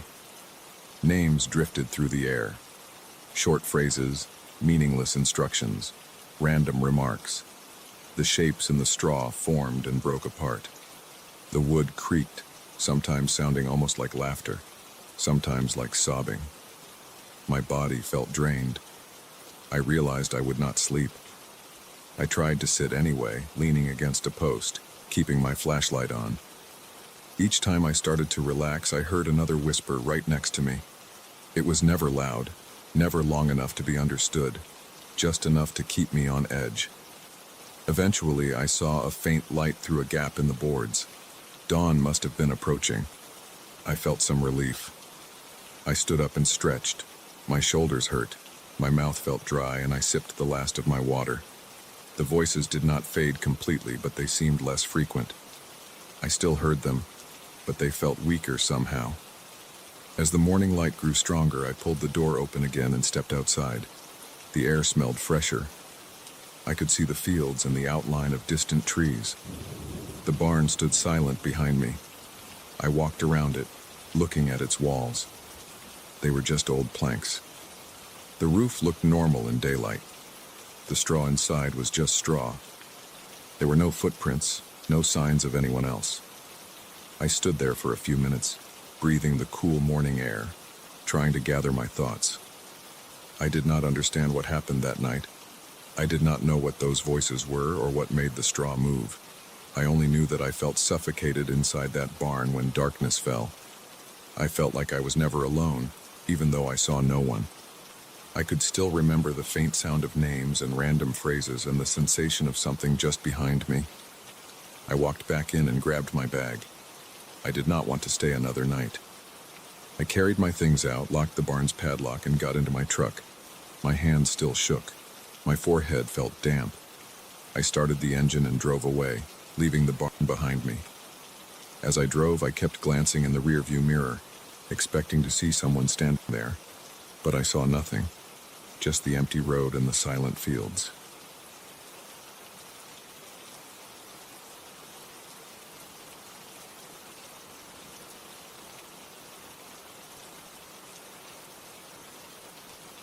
I walked into the hotel's lobby late in the afternoon around 5. I had been driving for hours and wanted a place to rest before continuing my trip the next morning. The hotel looked old, maybe from the early 1900s. The receptionist wore a neat uniform and spoke quietly. He gave me a room key, told me where to find the elevator, and said the restaurant would close around 9. I nodded and headed toward the main corridor that led to the rooms. At first glance, the corridor looked like any other in a historic hotel. The walls were covered with old wallpaper, the kind with repetitive patterns. The lighting came from old-fashioned lamps fixed to the wall every few yards. The carpet felt thick under my shoes. There were portraits hung evenly along the hallway. Old men in suits and ties, women in formal dresses, a few landscapes that looked faded. Everything smelled like old books and dust, but not unpleasant. It just felt old. I noticed something strange after I passed the first set of guest rooms. The corridor seemed to stretch longer than it should have. From the outside, the building looked like 3 stories with maybe 10 or 15 rooms on each floor. But after walking for about a minute, I expected to see a turn or something that indicated I had reached the far side of the hotel. Instead, the corridor continued in a straight line, doors evenly spaced, lamps glowing softly. I slowed my pace and looked around.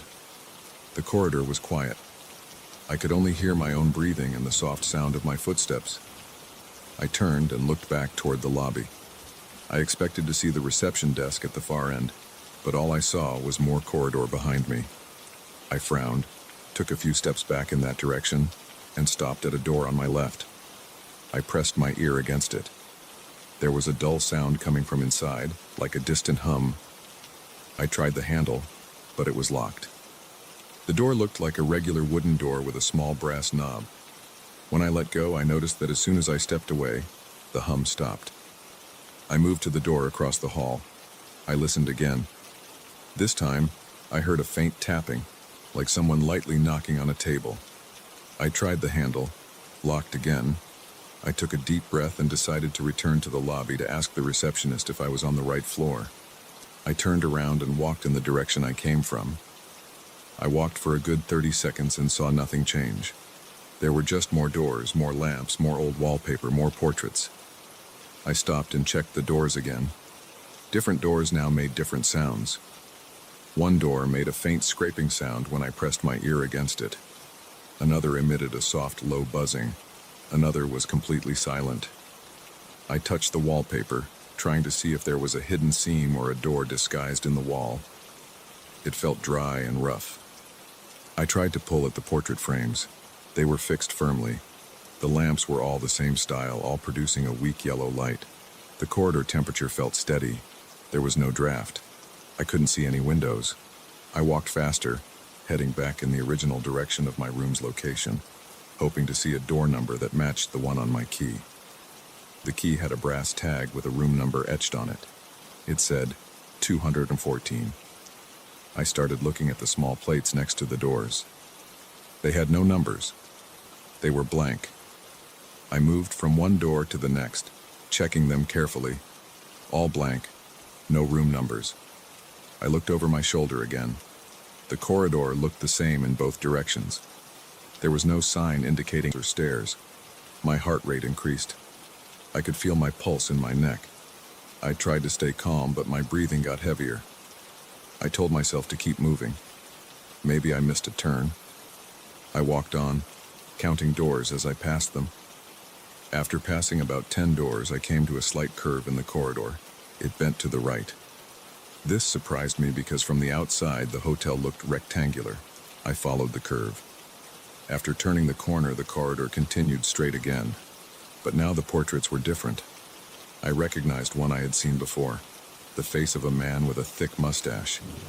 I was sure I had passed it a few minutes ago. Now it was here again, on this new stretch of corridor. I stared at it closely. The eyes in the portrait seemed to have a faint glow, like tiny reflections of the lamp. I stepped closer. The glow did not disappear. I reached out and touched the frame. It felt normal, just wood and glass. I glanced around, looking for something to use as a marker. There was a small side table against the wall, holding nothing but a glass vase. I picked up the vase and placed it on the floor, right in the middle of the corridor. I walked forward for about 20 steps, counting them carefully. Then I turned around. I expected to see the vase on the floor behind me. Instead, the vase was gone. The corridor looked empty. I swallowed hard and rubbed my hands together. My palms were damp. I wiped them on my pants and kept walking. I tried to ignore the sounds behind the doors. They made me uneasy, but I couldn't do anything about them. The doors were locked, and I didn't have the right keys. I tried a few more handles anyway, shaking them, pushing against them. Nothing opened. The handles felt solid and cool to the touch. The light from the lamps flickered once in a while. I noticed it after a few minutes, a slight dimming, and then a return to normal. I tried to call out for help. My voice sounded strange in the corridor, echoing slightly but never bringing any response. I shouted a few times, louder and louder. No one answered. The corridor just went on and on. After walking for what felt like 15 or 20 minutes, I realized I should have pulled out my phone earlier. I reached into my jacket pocket and took out my cell phone. No signal. I tried to make a call anyway, but it wouldn't connect. I tried a flashlight app. The phone's light worked, but the corridor was already well lit by the lamps. I tried to send a text message, but it wouldn't send. The battery was still fine, at least. I looked at my watch. Almost half an hour had passed since I left the lobby. This made no sense. I decided to try another tactic. I turned around and started walking back, keeping my eyes straight ahead, not looking at the doors or the portraits. I focused on my breathing and counted my steps. After about 40 steps, I looked up. The corridor curved again in the same way as before, leading me past that same mustached portrait. The corridor was looping me around somehow. I felt my chest tighten. My throat felt dry. I tapped the walls, hoping to find a hollow spot. Everything seemed solid. I kicked the side table. It made a dull wooden sound but didn't budge. I tried to lift it, but it was heavier than it looked. I gave up and continued forward. The smell changed after a while. Instead of dust, I smelled something like old leather. I followed the smell to a spot where the carpet looked slightly worn. I knelt down and touched it. The carpet fibers felt damp. I stood up and noticed that one of the doors was slightly ajar. This was the first door I had seen that wasn't locked. I approached it slowly, holding my breath, and pushed it open. Inside was a small, closet-sized room with empty shelves on the walls. A single lamp hung from the ceiling. There was no furniture, no windows, nothing. I stepped inside and looked around. The door behind me stayed open. I tried tapping the walls inside the room. They were solid. I tried shouting again. My voice echoed back at me. I stepped out into the corridor. It looked the same, but now the lamplight seemed brighter. I looked at the floor where the corridor met the closet door. The carpet color changed slightly at the threshold, from a deep red outside to a faded brown inside. I tried removing one of my shoes and leaving it inside the closet. I placed my shoe in the corner and then stepped back into the corridor, leaving the door open. I walked away for a few seconds, then returned. The door was closed again. I opened it. My shoe was gone. The closet was empty. I started to sweat more. My shirt felt damp under my arms. I wiped my forehead and forced myself to stay quiet. I didn't want to start yelling or doing something useless. I wanted to find a way out. I tried another door. Locked. Another. Locked. I tried the next one. Locked. I kicked the base of the door. It made a hollow sound, but the handle wouldn't budge. I looked closely at the hinges, but they seemed normal. I couldn't remove them without tools. My stomach growled. I realized I was hungry and thirsty. I hadn't eaten since lunch. I looked for a sign of anything edible or drinkable. Nothing. Just the corridor, doors, lamps, wallpaper, and portraits. I noticed that some of the portraits had different frames now, as if they had changed while I wasn't looking. The eyes in some of the portraits still seemed to glow. I got closer to one portrait and stared at it for a while. The eyes reflected the light from the lamps, but there was a strange intensity in them. I touched my face, checking if I was hallucinating. I still felt normal, just tired and stressed. I tried to guess how long I had been stuck. Maybe an hour, maybe more. I decided to focus on concrete steps. I would walk in one direction, counting my steps, and look for any difference. I took slow, measured steps, counting up to 50. At step 50, I looked around. Everything seemed the same. I started again, counting up to 100. At 100 steps, I stopped. The corridor still looked the same. No exit, no stairwell, no elevator. I thought about breaking a lamp. Maybe I could use a piece of broken glass to pry a door open. I reached for a lamp mounted on the wall. I tried to twist it, to pull it off, but it wouldn't move. It felt like it was part of the wall. I tried hitting it with the palm of my hand. It didn't break or even crack. I kicked the wall beneath it. Nothing happened. I stepped back and tried to calm my breathing. My heart was pounding. I could feel sweat sliding down the sides of my face. I heard a faint scraping sound behind me. I spun around. Nothing there. I walked back the way I came, moving faster this time. I passed door after door, not bothering to stop and listen anymore. After a few minutes, I noticed that the corridor began to slope downward as if going underground. The angle was slight, but I could feel it in my knees. I followed the slope. After a while, the floor leveled out again. Then I came to another curve, this time to the left. After following it, I saw something different. The wallpaper pattern changed completely. It went from a floral pattern to plain vertical lines. I touched it. It felt the same texture, but it looked newer. I looked at the lamps. Now they had square bases instead of round. The doorknobs were different too. Instead of brass, they looked like steel. I tried one. It rattled a little but didn't open. The air felt cooler. I inhaled slowly. I kept walking, determined to find some kind of exit or at least a familiar landmark. After more walking, I finally saw something that made me stop. The corridor ended. There was a heavy wooden door at the end with a sign that said lobby in neat letters. I didn't trust it right away, but I had no other choice. I grabbed the handle and pushed.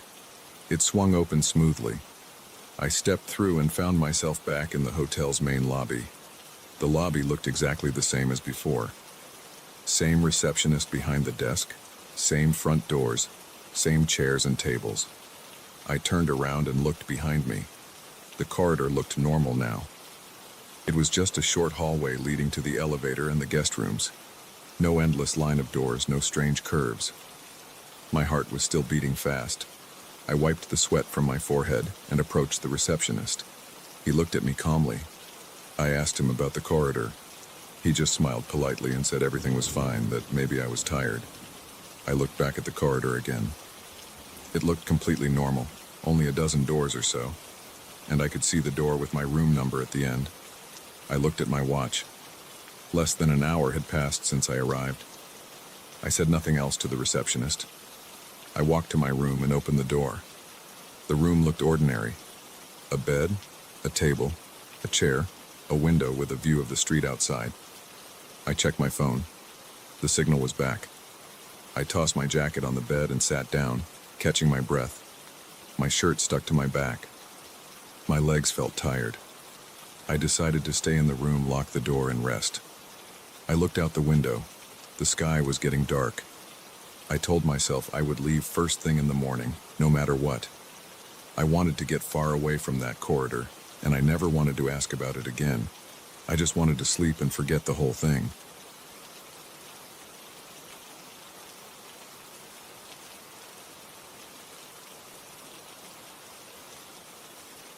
I push the back door open at the end of another day, and the stale odor of dust and old wood hits me right in the face. I stand there with my hand on the door handle, breathing slowly, trying not to gag. It's the same smell every evening. I step inside and flick the light switch on. I see dim yellow light spread across the shelves and glass cases. The store is empty. No one else is here. I locked up the front door about half an hour ago after the last customer left. Now I just have to finish my routine, check the cabinets, set the alarm, turn off the lamps, and make sure nothing is out of place. I know what's going to happen when the sun sets completely, but I need this job. I close the back door behind me and wait a few seconds, listening. I hear nothing at first. The store is cramped with old furniture, glass cases filled with small brass objects, worn leather-bound books, carved wooden boxes, and old china. The walls are lined with shelves holding clocks, lamps, vases, candle holders, and mirrors. I move slowly between the aisles, avoiding the low tables and stools that are always in awkward places. My footsteps sound dull on the old floorboards. I keep track of my breathing. I try to keep it steady. I look up at the stained glass windows near the ceiling. They are small but bright, showing geometric patterns during the day. Now they are dark except for some faint glow from the street lamps outside. They don't show anything strange yet, so I relax a bit. I walk to the front of the store. The front door is locked. I give it a quick pull to make sure. I run my hand along the old wooden counter where we keep the register. The surface feels rough and dry. The cash register is already shut down. I glance at the old brass clock on the wall behind the counter. It has no pendulum, and its keyhole is empty. Its hands point randomly to some hour that doesn't make sense. I never touch it. The owner told me not to wind it. He said it's broken. I shrug and check the shelves behind the counter. Nothing is missing.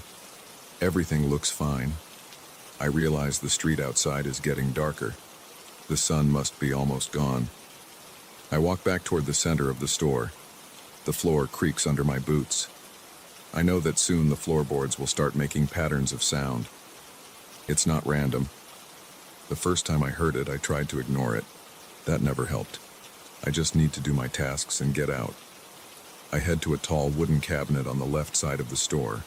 It's filled with porcelain dolls, teapots, and tiny ceramic figurines. I open it and check if everything is in order. The figurines are all there, lined up in neat rows. I close the cabinet and feel the first hint of tension in my shoulders. I hear something click behind me. I turn around. One of the large grandfather clocks against the wall is swaying slightly. It's not wound, I know it's not. I step toward it. Its hands start moving. I watch them jerk forward. The clock face is cracked. I can see the gears inside. They turn on their own. I reach out and put my hand against the glass. It's cold. I feel the tiny vibrations of something forcing its way through old metal parts. I back away. It's starting earlier tonight. I hear a low ringing sound. At first it's just one clock, then another joins. Soon, 3 or 4 of them are ringing at once, their chimes mixing in a disorganized clang. I grip my keys in my pocket. I know that every clock in this place will start ringing in a few minutes. It happens every night. I can never figure out why. The owner claims he doesn't know. I don't ask him anymore. I just accept it. I walk around the store, turning off some table lamps. The electricity is not a problem. The lights are stable, but I prefer to work with minimal lighting once I'm done with the main checks. I've found that bright light makes things worse sometimes. The reflections on the glass cases and mirrors become more noticeable. At some point, the reflections start behaving in ways that make me sweat. They track my movements. They stare at me. I try not to look directly at the mirrors, but I have to pass by them. They cover so many walls. I pass one mirror with a heavy wooden frame. It's about shoulder height. I see my face in it. My face looks normal at first. I look tired and pale, and there's a line of sweat on my forehead. But then I see my reflection's eyes. They are not following my exact motion. When I tilt my head slightly, my reflection tilts its head, but with a delay, like it's thinking about it. I step back, holding my breath. My stomach feels tight. I blink fast. I look away from the mirror and keep walking. The floor starts to creak more rhythmically now, as if each board is being pressed by some invisible foot in a fixed sequence. The pattern runs along the length of the store, from the front door to the back door and back again. I try to ignore it. I focus on the tasks. I have to set the alarm before I leave. The alarm panel is near the back door. I walk there. I punch in my code, but the panel's small screen flickers. The code doesn't register.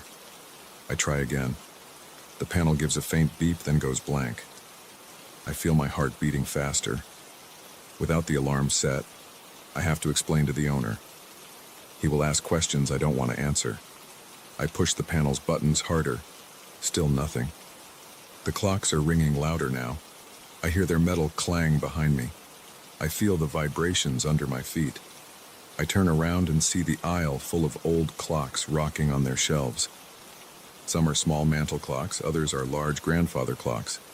They swing their pendulums even though I never wound them. They all chime together now, creating a single continuous tone that makes my teeth hurt. I want to leave, but I still have to make sure the back windows are locked. I have a flashlight in my pocket. I take it out, click it on, and walk toward the back windows. The beam of light is weak, but enough to see the window latches. They are all closed. I reach out to touch one latch and feel a sudden cold draft on my neck. I turn around fast.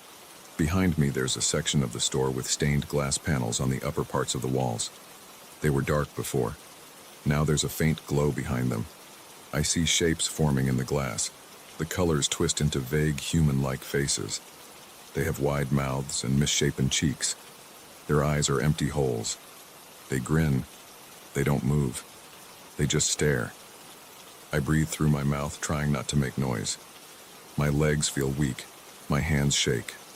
I point the flashlight toward them. The light doesn't change anything.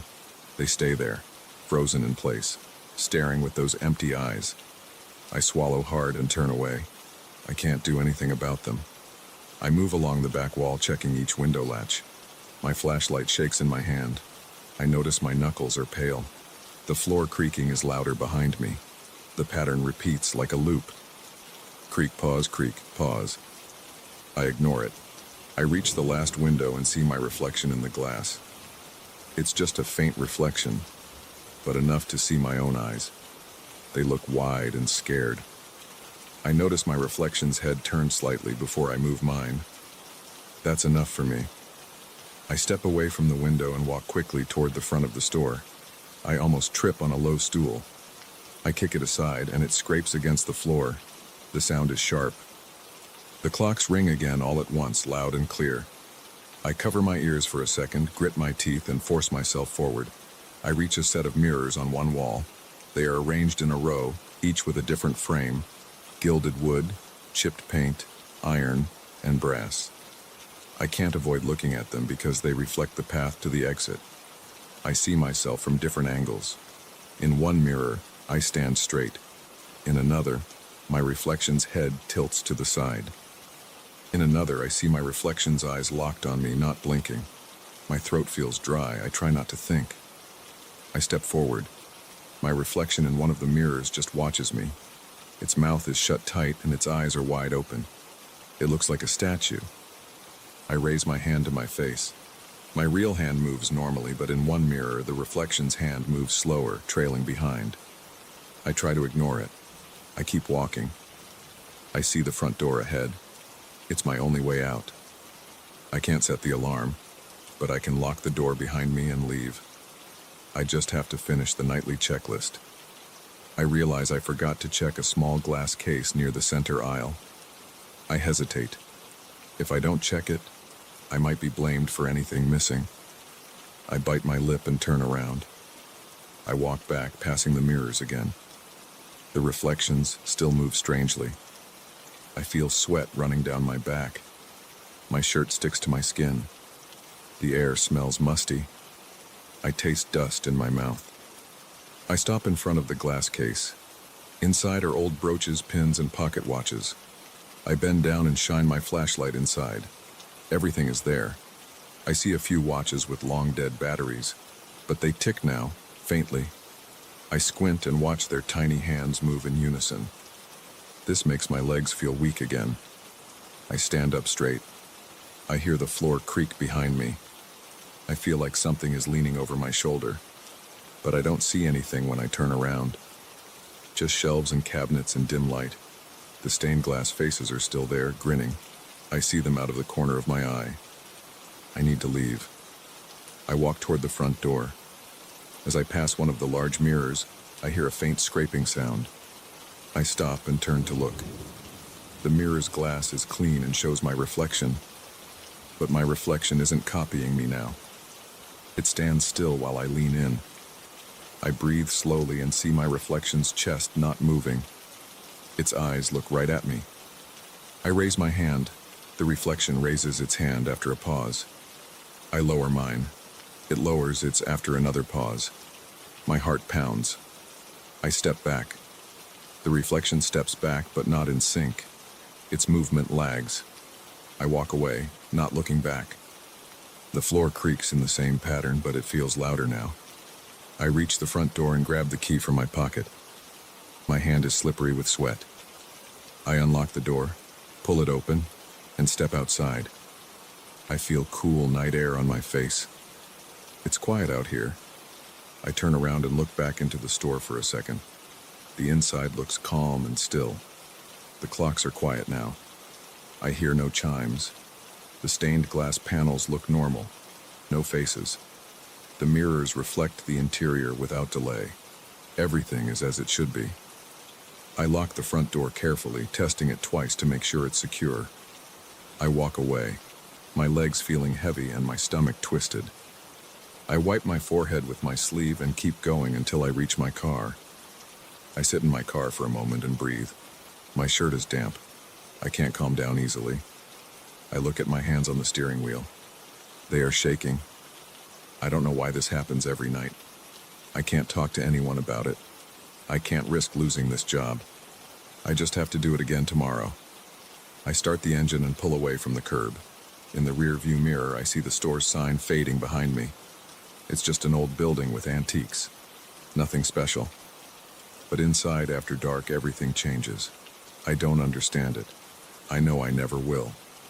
I drive home, gripping the wheel tight, trying to forget the sound of those clocks, the strange faces in the stained glass, and the silent reflections that refuse to obey my movements. Tomorrow I'll have to do it again. I'm not sure how I'll handle it, but I have no choice. I'll show up, turn off the lights, lock the doors, and watch as the same things unfold. Maybe one day I'll figure out how to stop it, or maybe not. It doesn't matter, I'll do my job. I'll leave the store in the same condition I found it. That's all that matters right now.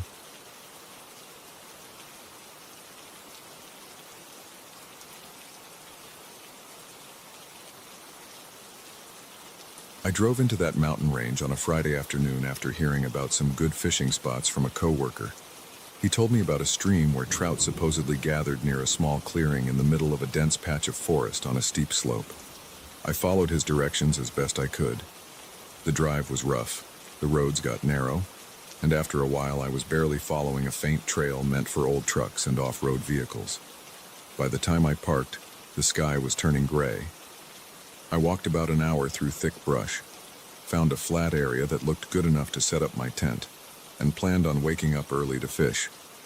I never expected what came after midnight. I never expected to hear voices that had no business being there. I got there when the sun was setting behind the western slope. The place felt damp and the smell of earth was strong.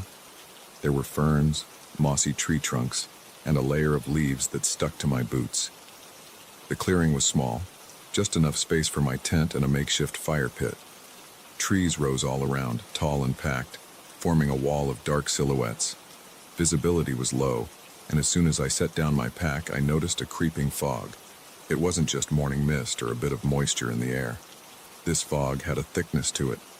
Within minutes, I couldn't see more than a few yards. Everything was quiet. There were no distant engine sounds, no human voices, no cabin lights. Just me, my tent, and that silent fog. I pulled out my tent, unrolled it, and hammered the stakes into the damp ground. My hands got muddy right away. I tossed my sleeping bag inside, along with a flashlight, a knife, and my dry clothes in a corner. I had enough water for a couple of days and some canned food. There was a small stream somewhere downhill, but I didn't feel like exploring in the dark. I wanted to rest, wake up early, and find that stream at first light. By the time I tried to light a small fire, the fog was so thick I couldn't see beyond the dim glow of my lighter. My wood shavings were slightly damp, and I struggled with the flame. Eventually I got a weak fire going, just enough to heat some canned stew. I ate straight from the can. The food was lukewarm and tasted bland, but it filled my stomach. My plan was simple: eat, maybe read a few pages of a paperback I had in my bag, then sleep. But as I stared into the darkness beyond the flickering flame, something felt off. I couldn't pin it down right away. Everything was quiet, almost too quiet. I tried not to think about it. I climbed into my tent and zipped it shut. I lay down, my head on a small travel pillow, and tried to relax. My boots were off, resting near the entrance. I kept my flashlight close and my knife even closer. I don't usually sleep heavily in the woods. I listened for animals, for changes in the weather, for anything that might be a threat. That night, as I drifted between consciousness and shallow sleep, I remember hearing a faint rustling outside. I told myself it was just a small animal, maybe a squirrel or something similar. No big deal. The real trouble started a few hours later. I don't know the exact time because I never checked my watch, but I guess it was well past midnight. The temperature had dropped. I could feel the damp chill through the nylon of the tent. I woke up because of a sound, a whisper maybe, like a low voice carried by the wind. I listened, holding my breath. It was distant at first. I couldn't make out words. It sounded like 2 or 3 voices, all low and hushed. My heart started beating a bit faster. I told myself I was imagining it, but then I heard it again. I lay still, my eyes open in the darkness. The air felt heavy inside the tent. The fog outside seemed to press against the fabric. I unzipped the tent door a few inches and pointed my flashlight out. The beam of light caught only swirling mist. I didn't see anyone. I didn't hear footsteps, just these faint, muffled voices. They were not loud. They were not screaming. They were talking as if discussing something quietly. I couldn't understand a single word. It didn't even sound like a language I recognized. It was all murmurs, syllables, and pauses. Then I heard a soft shuffling sound, like bare feet moving over wet leaves. My throat went dry. I felt the hair on the back of my neck stand up. I turned off the flashlight, hoping to remain hidden. Maybe it was a group of hunters or some locals passing by. But this was nowhere near a trail, and no one would be walking around in that thick fog at that hour. I waited, listening. The voices drifted around me. One moment they seemed to come from my left, then from behind me. They were never too close, but never far enough for me to relax. I tried to steady my breathing. My heart was pounding. I felt sweat on my forehead and on my palms, my fingers wrapped around the handle of the knife.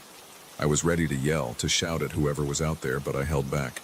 Maybe they hadn't noticed me. Maybe they were just passing through. But their voices didn't move away. They circled, whispering in that strange tone. I couldn't pick up a single word or phrase that made sense. It was like they were discussing something important, but doing it so quietly and in such an alien way that I couldn't even guess what it meant. Time passed slowly. The voices sometimes faded, then returned. At one point I heard what sounded like a soft knock on a tree trunk, then a reply, a low grunt, and more whispers. I tried to see shapes in the fog, but the flashlight only made the mist glow white. I saw nothing solid.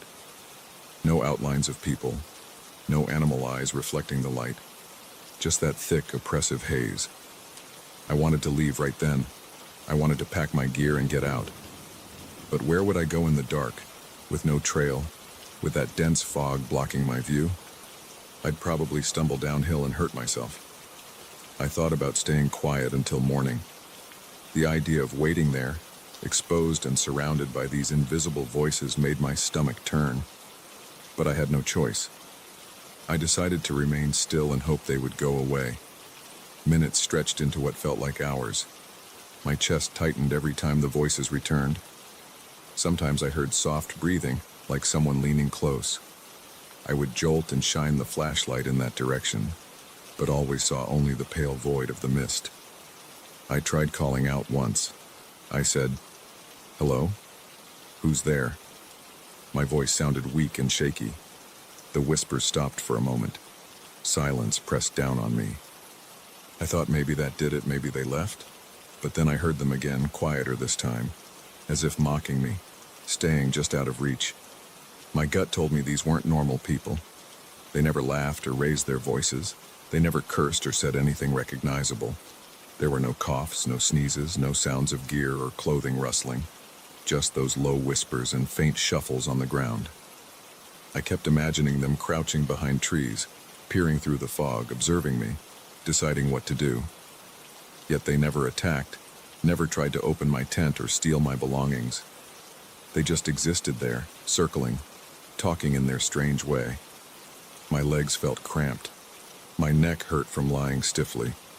I had to change position inside the tent, but every time I moved, the fabric rustled, and the voices would pause. Then they would continue as if commenting on my movements. I imagined shapes outside, thin silhouettes gliding through the mist. I held my knife tighter. At some point I reached for my watch and pressed the button for the light. It was around 3 in the morning. I had several hours until dawn. The idea of staying in that spot made me feel sick. I reached for my boots and put them on, fumbling with the laces. The voices never got louder, never grew aggressive, but their constant presence felt like a weight on my chest. I decided to try something else. I unzipped the tent door fully and stuck my head out slowly, keeping my flashlight off. I saw only the milky white fog swirling gently. I listened. The voices were coming from my left, I thought.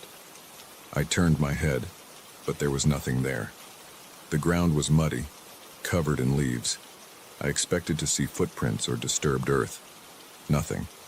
I pointed the flashlight and flicked it on for a second. I saw empty space, just swirling mist and trees looming in the background. I pulled my head back in and zipped up again. I considered packing my gear, but the idea of making noise and rustling around in the dark made me hesitate. These voices, whatever they were, might react to that. Maybe they were waiting for an excuse to confront me. I didn't know what they wanted. They didn't sound angry. They sounded focused, like people working on something delicate. That thought made me sweat more. What were they doing out there? Around 4 in the morning, I heard a new sound. Something tapped against my tent's rainfly on the outside. a gentle tap, and then a soft dragging sound. I jumped and shouted, "Hey, stop!" I scrambled for the flashlight, pointing it at the spot inside the tent where I heard the noise. Of course, I saw nothing.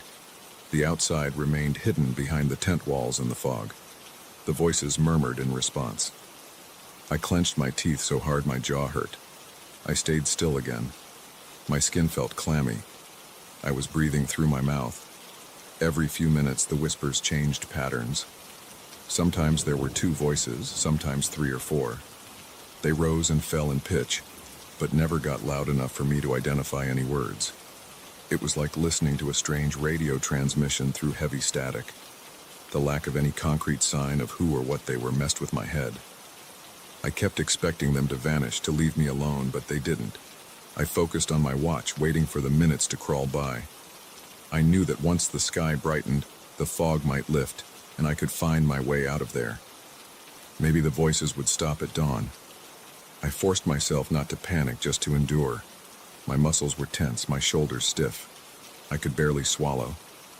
I rested my head against the backpack to keep it still. The knife was in my hand the entire time, but what good was it against something I couldn't see? Eventually, a faint gray light filtered through the fabric of the tent. It was still foggy, but the darkness eased a little. I noticed the voices had become less frequent. I waited a bit longer, listening. The morning air felt cold. My breath made small clouds inside the tent. After several minutes of silence, I decided to move. I slowly unzipped the tent and stuck my head out. The fog was still thick, but I could make out the shape of trees better. There was no one standing around. No footprints, no trampled bushes, nothing. I looked for broken branches or signs of disturbance on the ground. I saw none. I kept my knife in hand and crawled out. The silence outside pressed against my ears. I checked my fishing gear and the food. Everything was untouched. My truck was too far away, but I could hike back. I stood there for a moment, listening hard. Just silence. My legs shook a bit as I packed my tent. I didn't bother folding it neatly. I just stuffed it into the backpack. I yanked the stakes out with trembling hands. I checked behind me every few seconds. The fog was slowly lifting, revealing the forest with more clarity. The damp leaves stuck to my pants. My boots sank slightly into the mud. Nothing and no one appeared. No whispers, no shuffling. It was as if the night had never happened. But I knew it did. I could still feel my heart beating fast. My arms felt sore from gripping the knife. I slung the backpack over my shoulder, picked up my fishing rod, and started walking back the way I came. I didn't bother trying to find that stream. I kept looking over my shoulder as I walked uphill, pushing through low branches, slipping on wet leaves, ducking under fallen trunks. I made it back to where I had parked, though it took some time. The fog thinned as I got lower on the slope. The sunlight felt weak, filtered by high clouds. I checked my watch again. It was a bit after 7. I didn't see another soul the entire hike back. The woods were quiet. No birds, no wildlife. Just the crunch of my boots and the sound of my breathing. When I reached the truck, I tossed my gear inside and started the engine. The sound of the motor felt reassuring. I drove out of there, following that rough trail until I hit the main road. I never told my coworker what I experienced. I never explained why I didn't bring back any fish or why I came back early. I just let him think I changed my mind. I still don't know what I encountered up there. I can't explain those voices, their strange sounds, the way they moved around without ever showing themselves. I don't have any proof. Nothing touched me, nothing stole from me, nothing injured me. But I felt them. I heard them. I know they were real, whatever they were. All I know is that I'm not going back. I'm done with that part of the mountain. No fish is worth another night like that.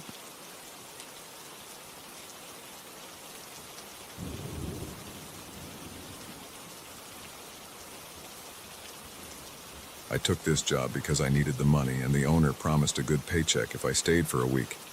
He said he would be away, and I just had to keep an eye on the mansion. He told me to check the doors, keep the halls clean, and make sure nothing got damaged. That sounded simple. He never warned me about the masks. On my first day, I arrived in the morning. The owner had already left. The place was large, silent, and well furnished. There were heavy doors, wooden floors, wide halls, and tall windows. Most rooms were empty of people, but the walls held decorations. There were paintings of landscapes, old furniture, shelves with strange objects, and masks. These masks covered almost every wall in the main hall. They were old, carved from wood or molded from some kind of clay. Some looked like they came from other countries. They had hollow eyes and painted faces. They looked old and worn out.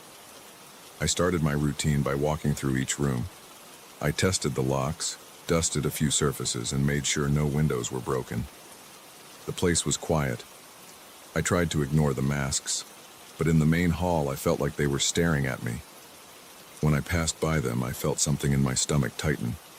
I knew they were just objects, but their empty eyes seemed to follow me.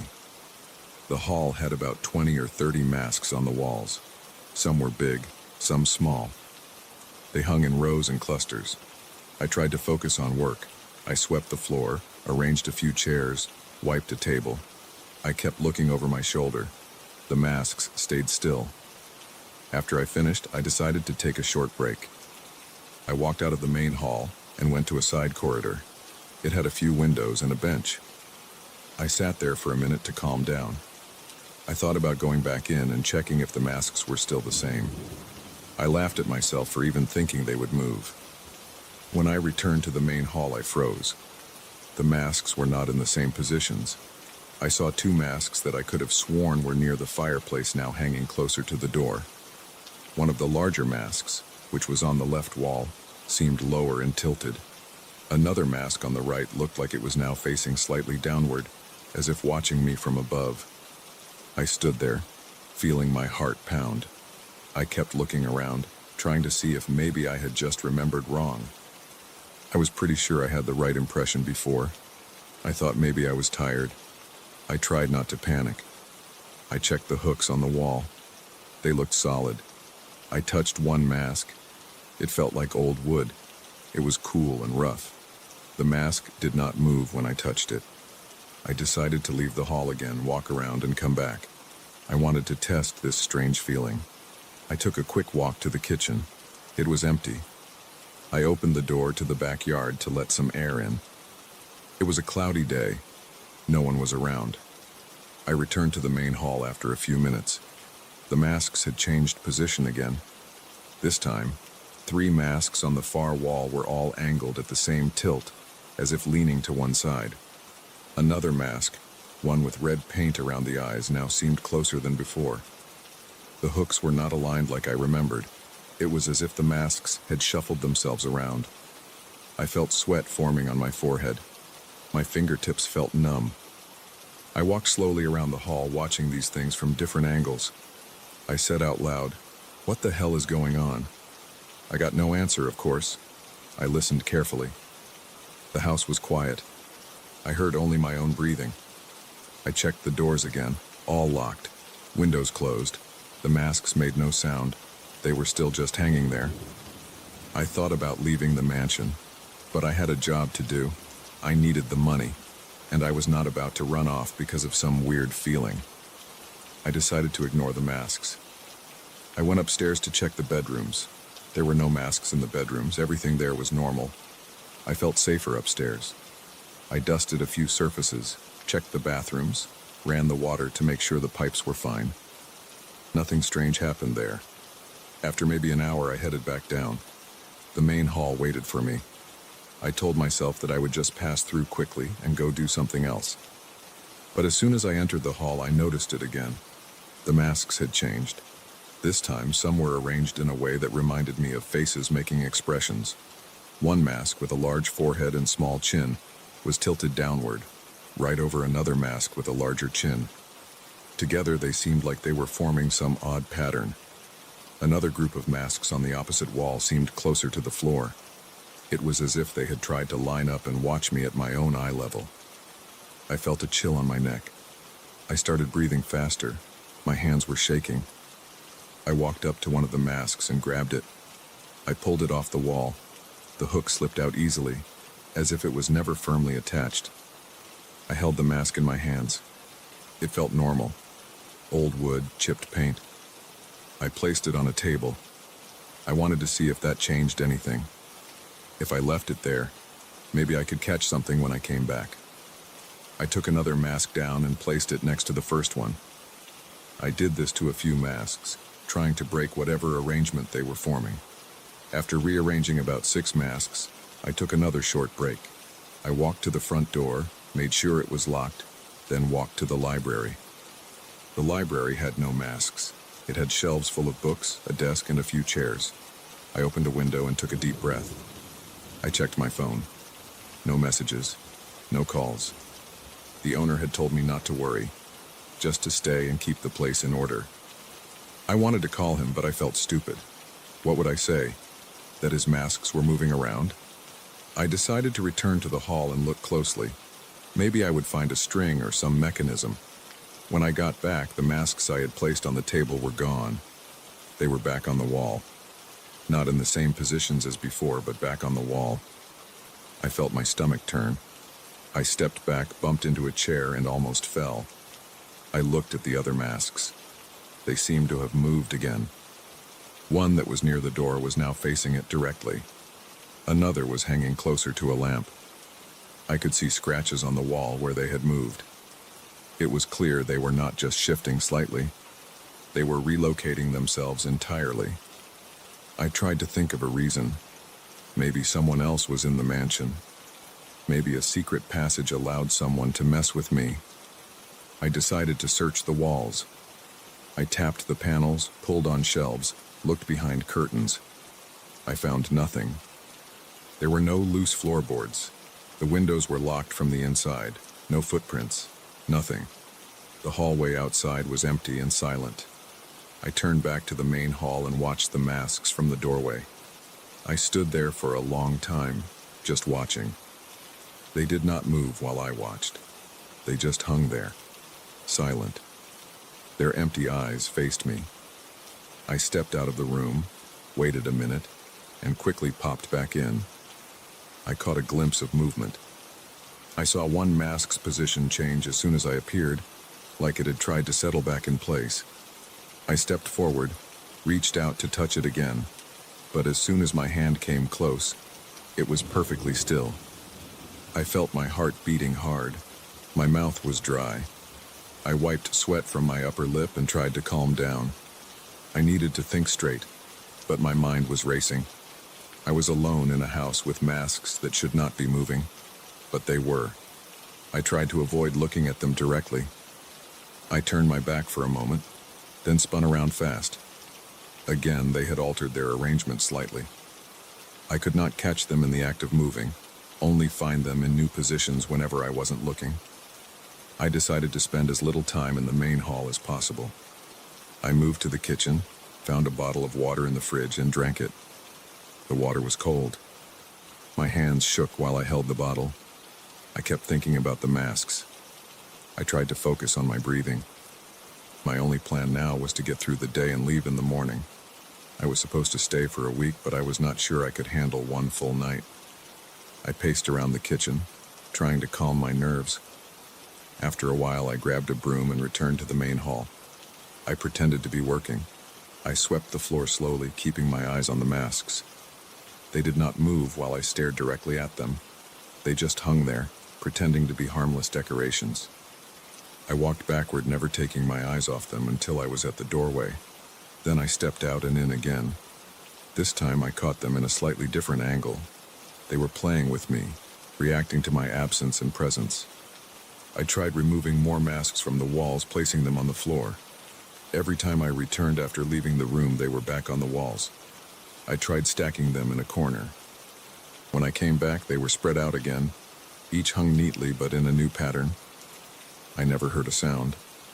They moved silently, without any trace of how they did it. My legs felt weak and I was sweating a lot. Later that afternoon, I tried locking the doors to the main hall and leaving them shut. There were 2 doors, one leading to the entrance and one leading to a corridor. I locked both. Then I waited outside for a while. When I opened the door again, I found the masks arranged in a row, all facing me at head level. It looked as if they were waiting for me to return. I stepped back and slammed the door shut again. I knew I could not stay in that mansion much longer. My contract said a week, but I planned to leave the next morning. I could not risk sleeping there. I was too afraid to try sleeping in a place where the walls changed every time I looked away. I did not trust the masks. Even though they never hurt me, they made my body ache with tension. I could feel my pulse pounding in my wrists and neck. My head started hurting from all the stress. In the early evening, I tried to eat something. The kitchen had some canned food. I opened a can of tuna and ate it cold with bread. I did not enjoy the taste. I forced it down, my hands trembling. I washed a plate and dried it, trying to focus on small tasks. Anything to calm my nerves. I checked my phone for the time. It was moving so slowly. I considered calling someone, but who would believe me? I decided to gather my belongings and keep them with me. I had a small bag with clothes and a toothbrush. I also had a flashlight. The mansion's lights were steady, but I wanted a backup. I walked upstairs and got my stuff. On my way back down, I avoided the main hall. I went around through a side corridor that connected to the entrance. I sat in the entrance foyer, listening to my own breathing. After some time, I had to pass by the main hall again. The front door and the corridor to the bedrooms were on opposite sides of it. I tried walking through it quickly. As soon as I entered, the masks were closer to the center of the room. They must have been placed on some kind of rope or hook that allowed them to move, but I saw no rope. They were all facing inward, as if forming a circle. I walked around them, keeping a distance. I tried not to blink. My throat was tight, my legs were stiff. I reached the other side and left the room. When I turned the corner, I felt a shiver run down my spine. I knew I had to face this situation for the rest of the night. I tried turning on a TV in a side room, some old television set the owner had. It just showed static. There was no cable signal, and I had no key to any car. The mansion was too isolated for a quick escape on foot in the dark. I would leave at first light. I spent the next few hours pacing around, checking doors, and trying to avoid the main hall. But the layout of the mansion forced me to cross it often. Each time I entered, the masks had arranged themselves differently. Sometimes they were all high up on the walls, facing down. Sometimes they spread out evenly, watching from all sides. Other times they gathered near a corner, as if trying to stay hidden but always in my line of sight as soon as I stepped in. My heart rate never slowed down. I felt dampness under my arms and behind my neck. I wiped my face often. My eyes stung from trying not to blink too much. I never heard a single footstep or sound that would explain their movement. The masks just changed position when I wasn't looking. They did not threaten me, but their presence felt wrong. I could not relax or think clearly in their presence. Close to midnight, I decided to wait in the entrance foyer until morning. I had a flashlight, my bag, and a chair. I positioned myself so I did not have to look directly at the main hall. I stayed there, listening for any noise. I heard nothing. The house was silent. A few times I got up and checked the main hall from a distance. I saw the masks shifting their angles each time. They never repeated the same arrangement twice. My muscles were tense and sore. I tapped my foot on the floor. I gripped the arms of my chair so hard my knuckles hurt. The air felt heavy, and the house smelled like old wood and dust. I felt thirsty and took small sips from a bottle of water. I avoided looking at my reflection in the windows. I just focused on staying awake and waiting for morning. Time passed slowly. I stood up once more, walked a few steps, then sat down again.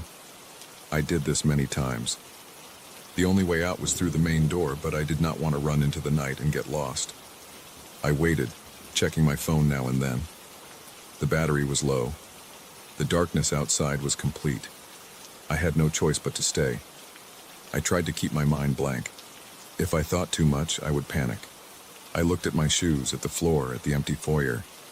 I stretched my legs and arms. I listened for any sign of the masks moving, but I never caught any sound. They were quiet, patient, and always waiting for me to return. When I finally saw the sky lighten through a window, I felt relief. I grabbed my stuff and walked to the main door. I had the keys. I just needed to cross the main hall one last time. I stepped inside and the masks were all lined up along the walls as if in perfect order. They all faced straight ahead, eyes hollow and still. I walked quickly, keeping my head down. I reached the door, unlocked it, and stepped out. Outside, the air was cool and fresh. The silence of the early morning felt different. I locked the door behind me. I did not look back through the window. I did not want to see them again. I hurried down the path, my legs unsteady, my chest tight. I never returned to that house.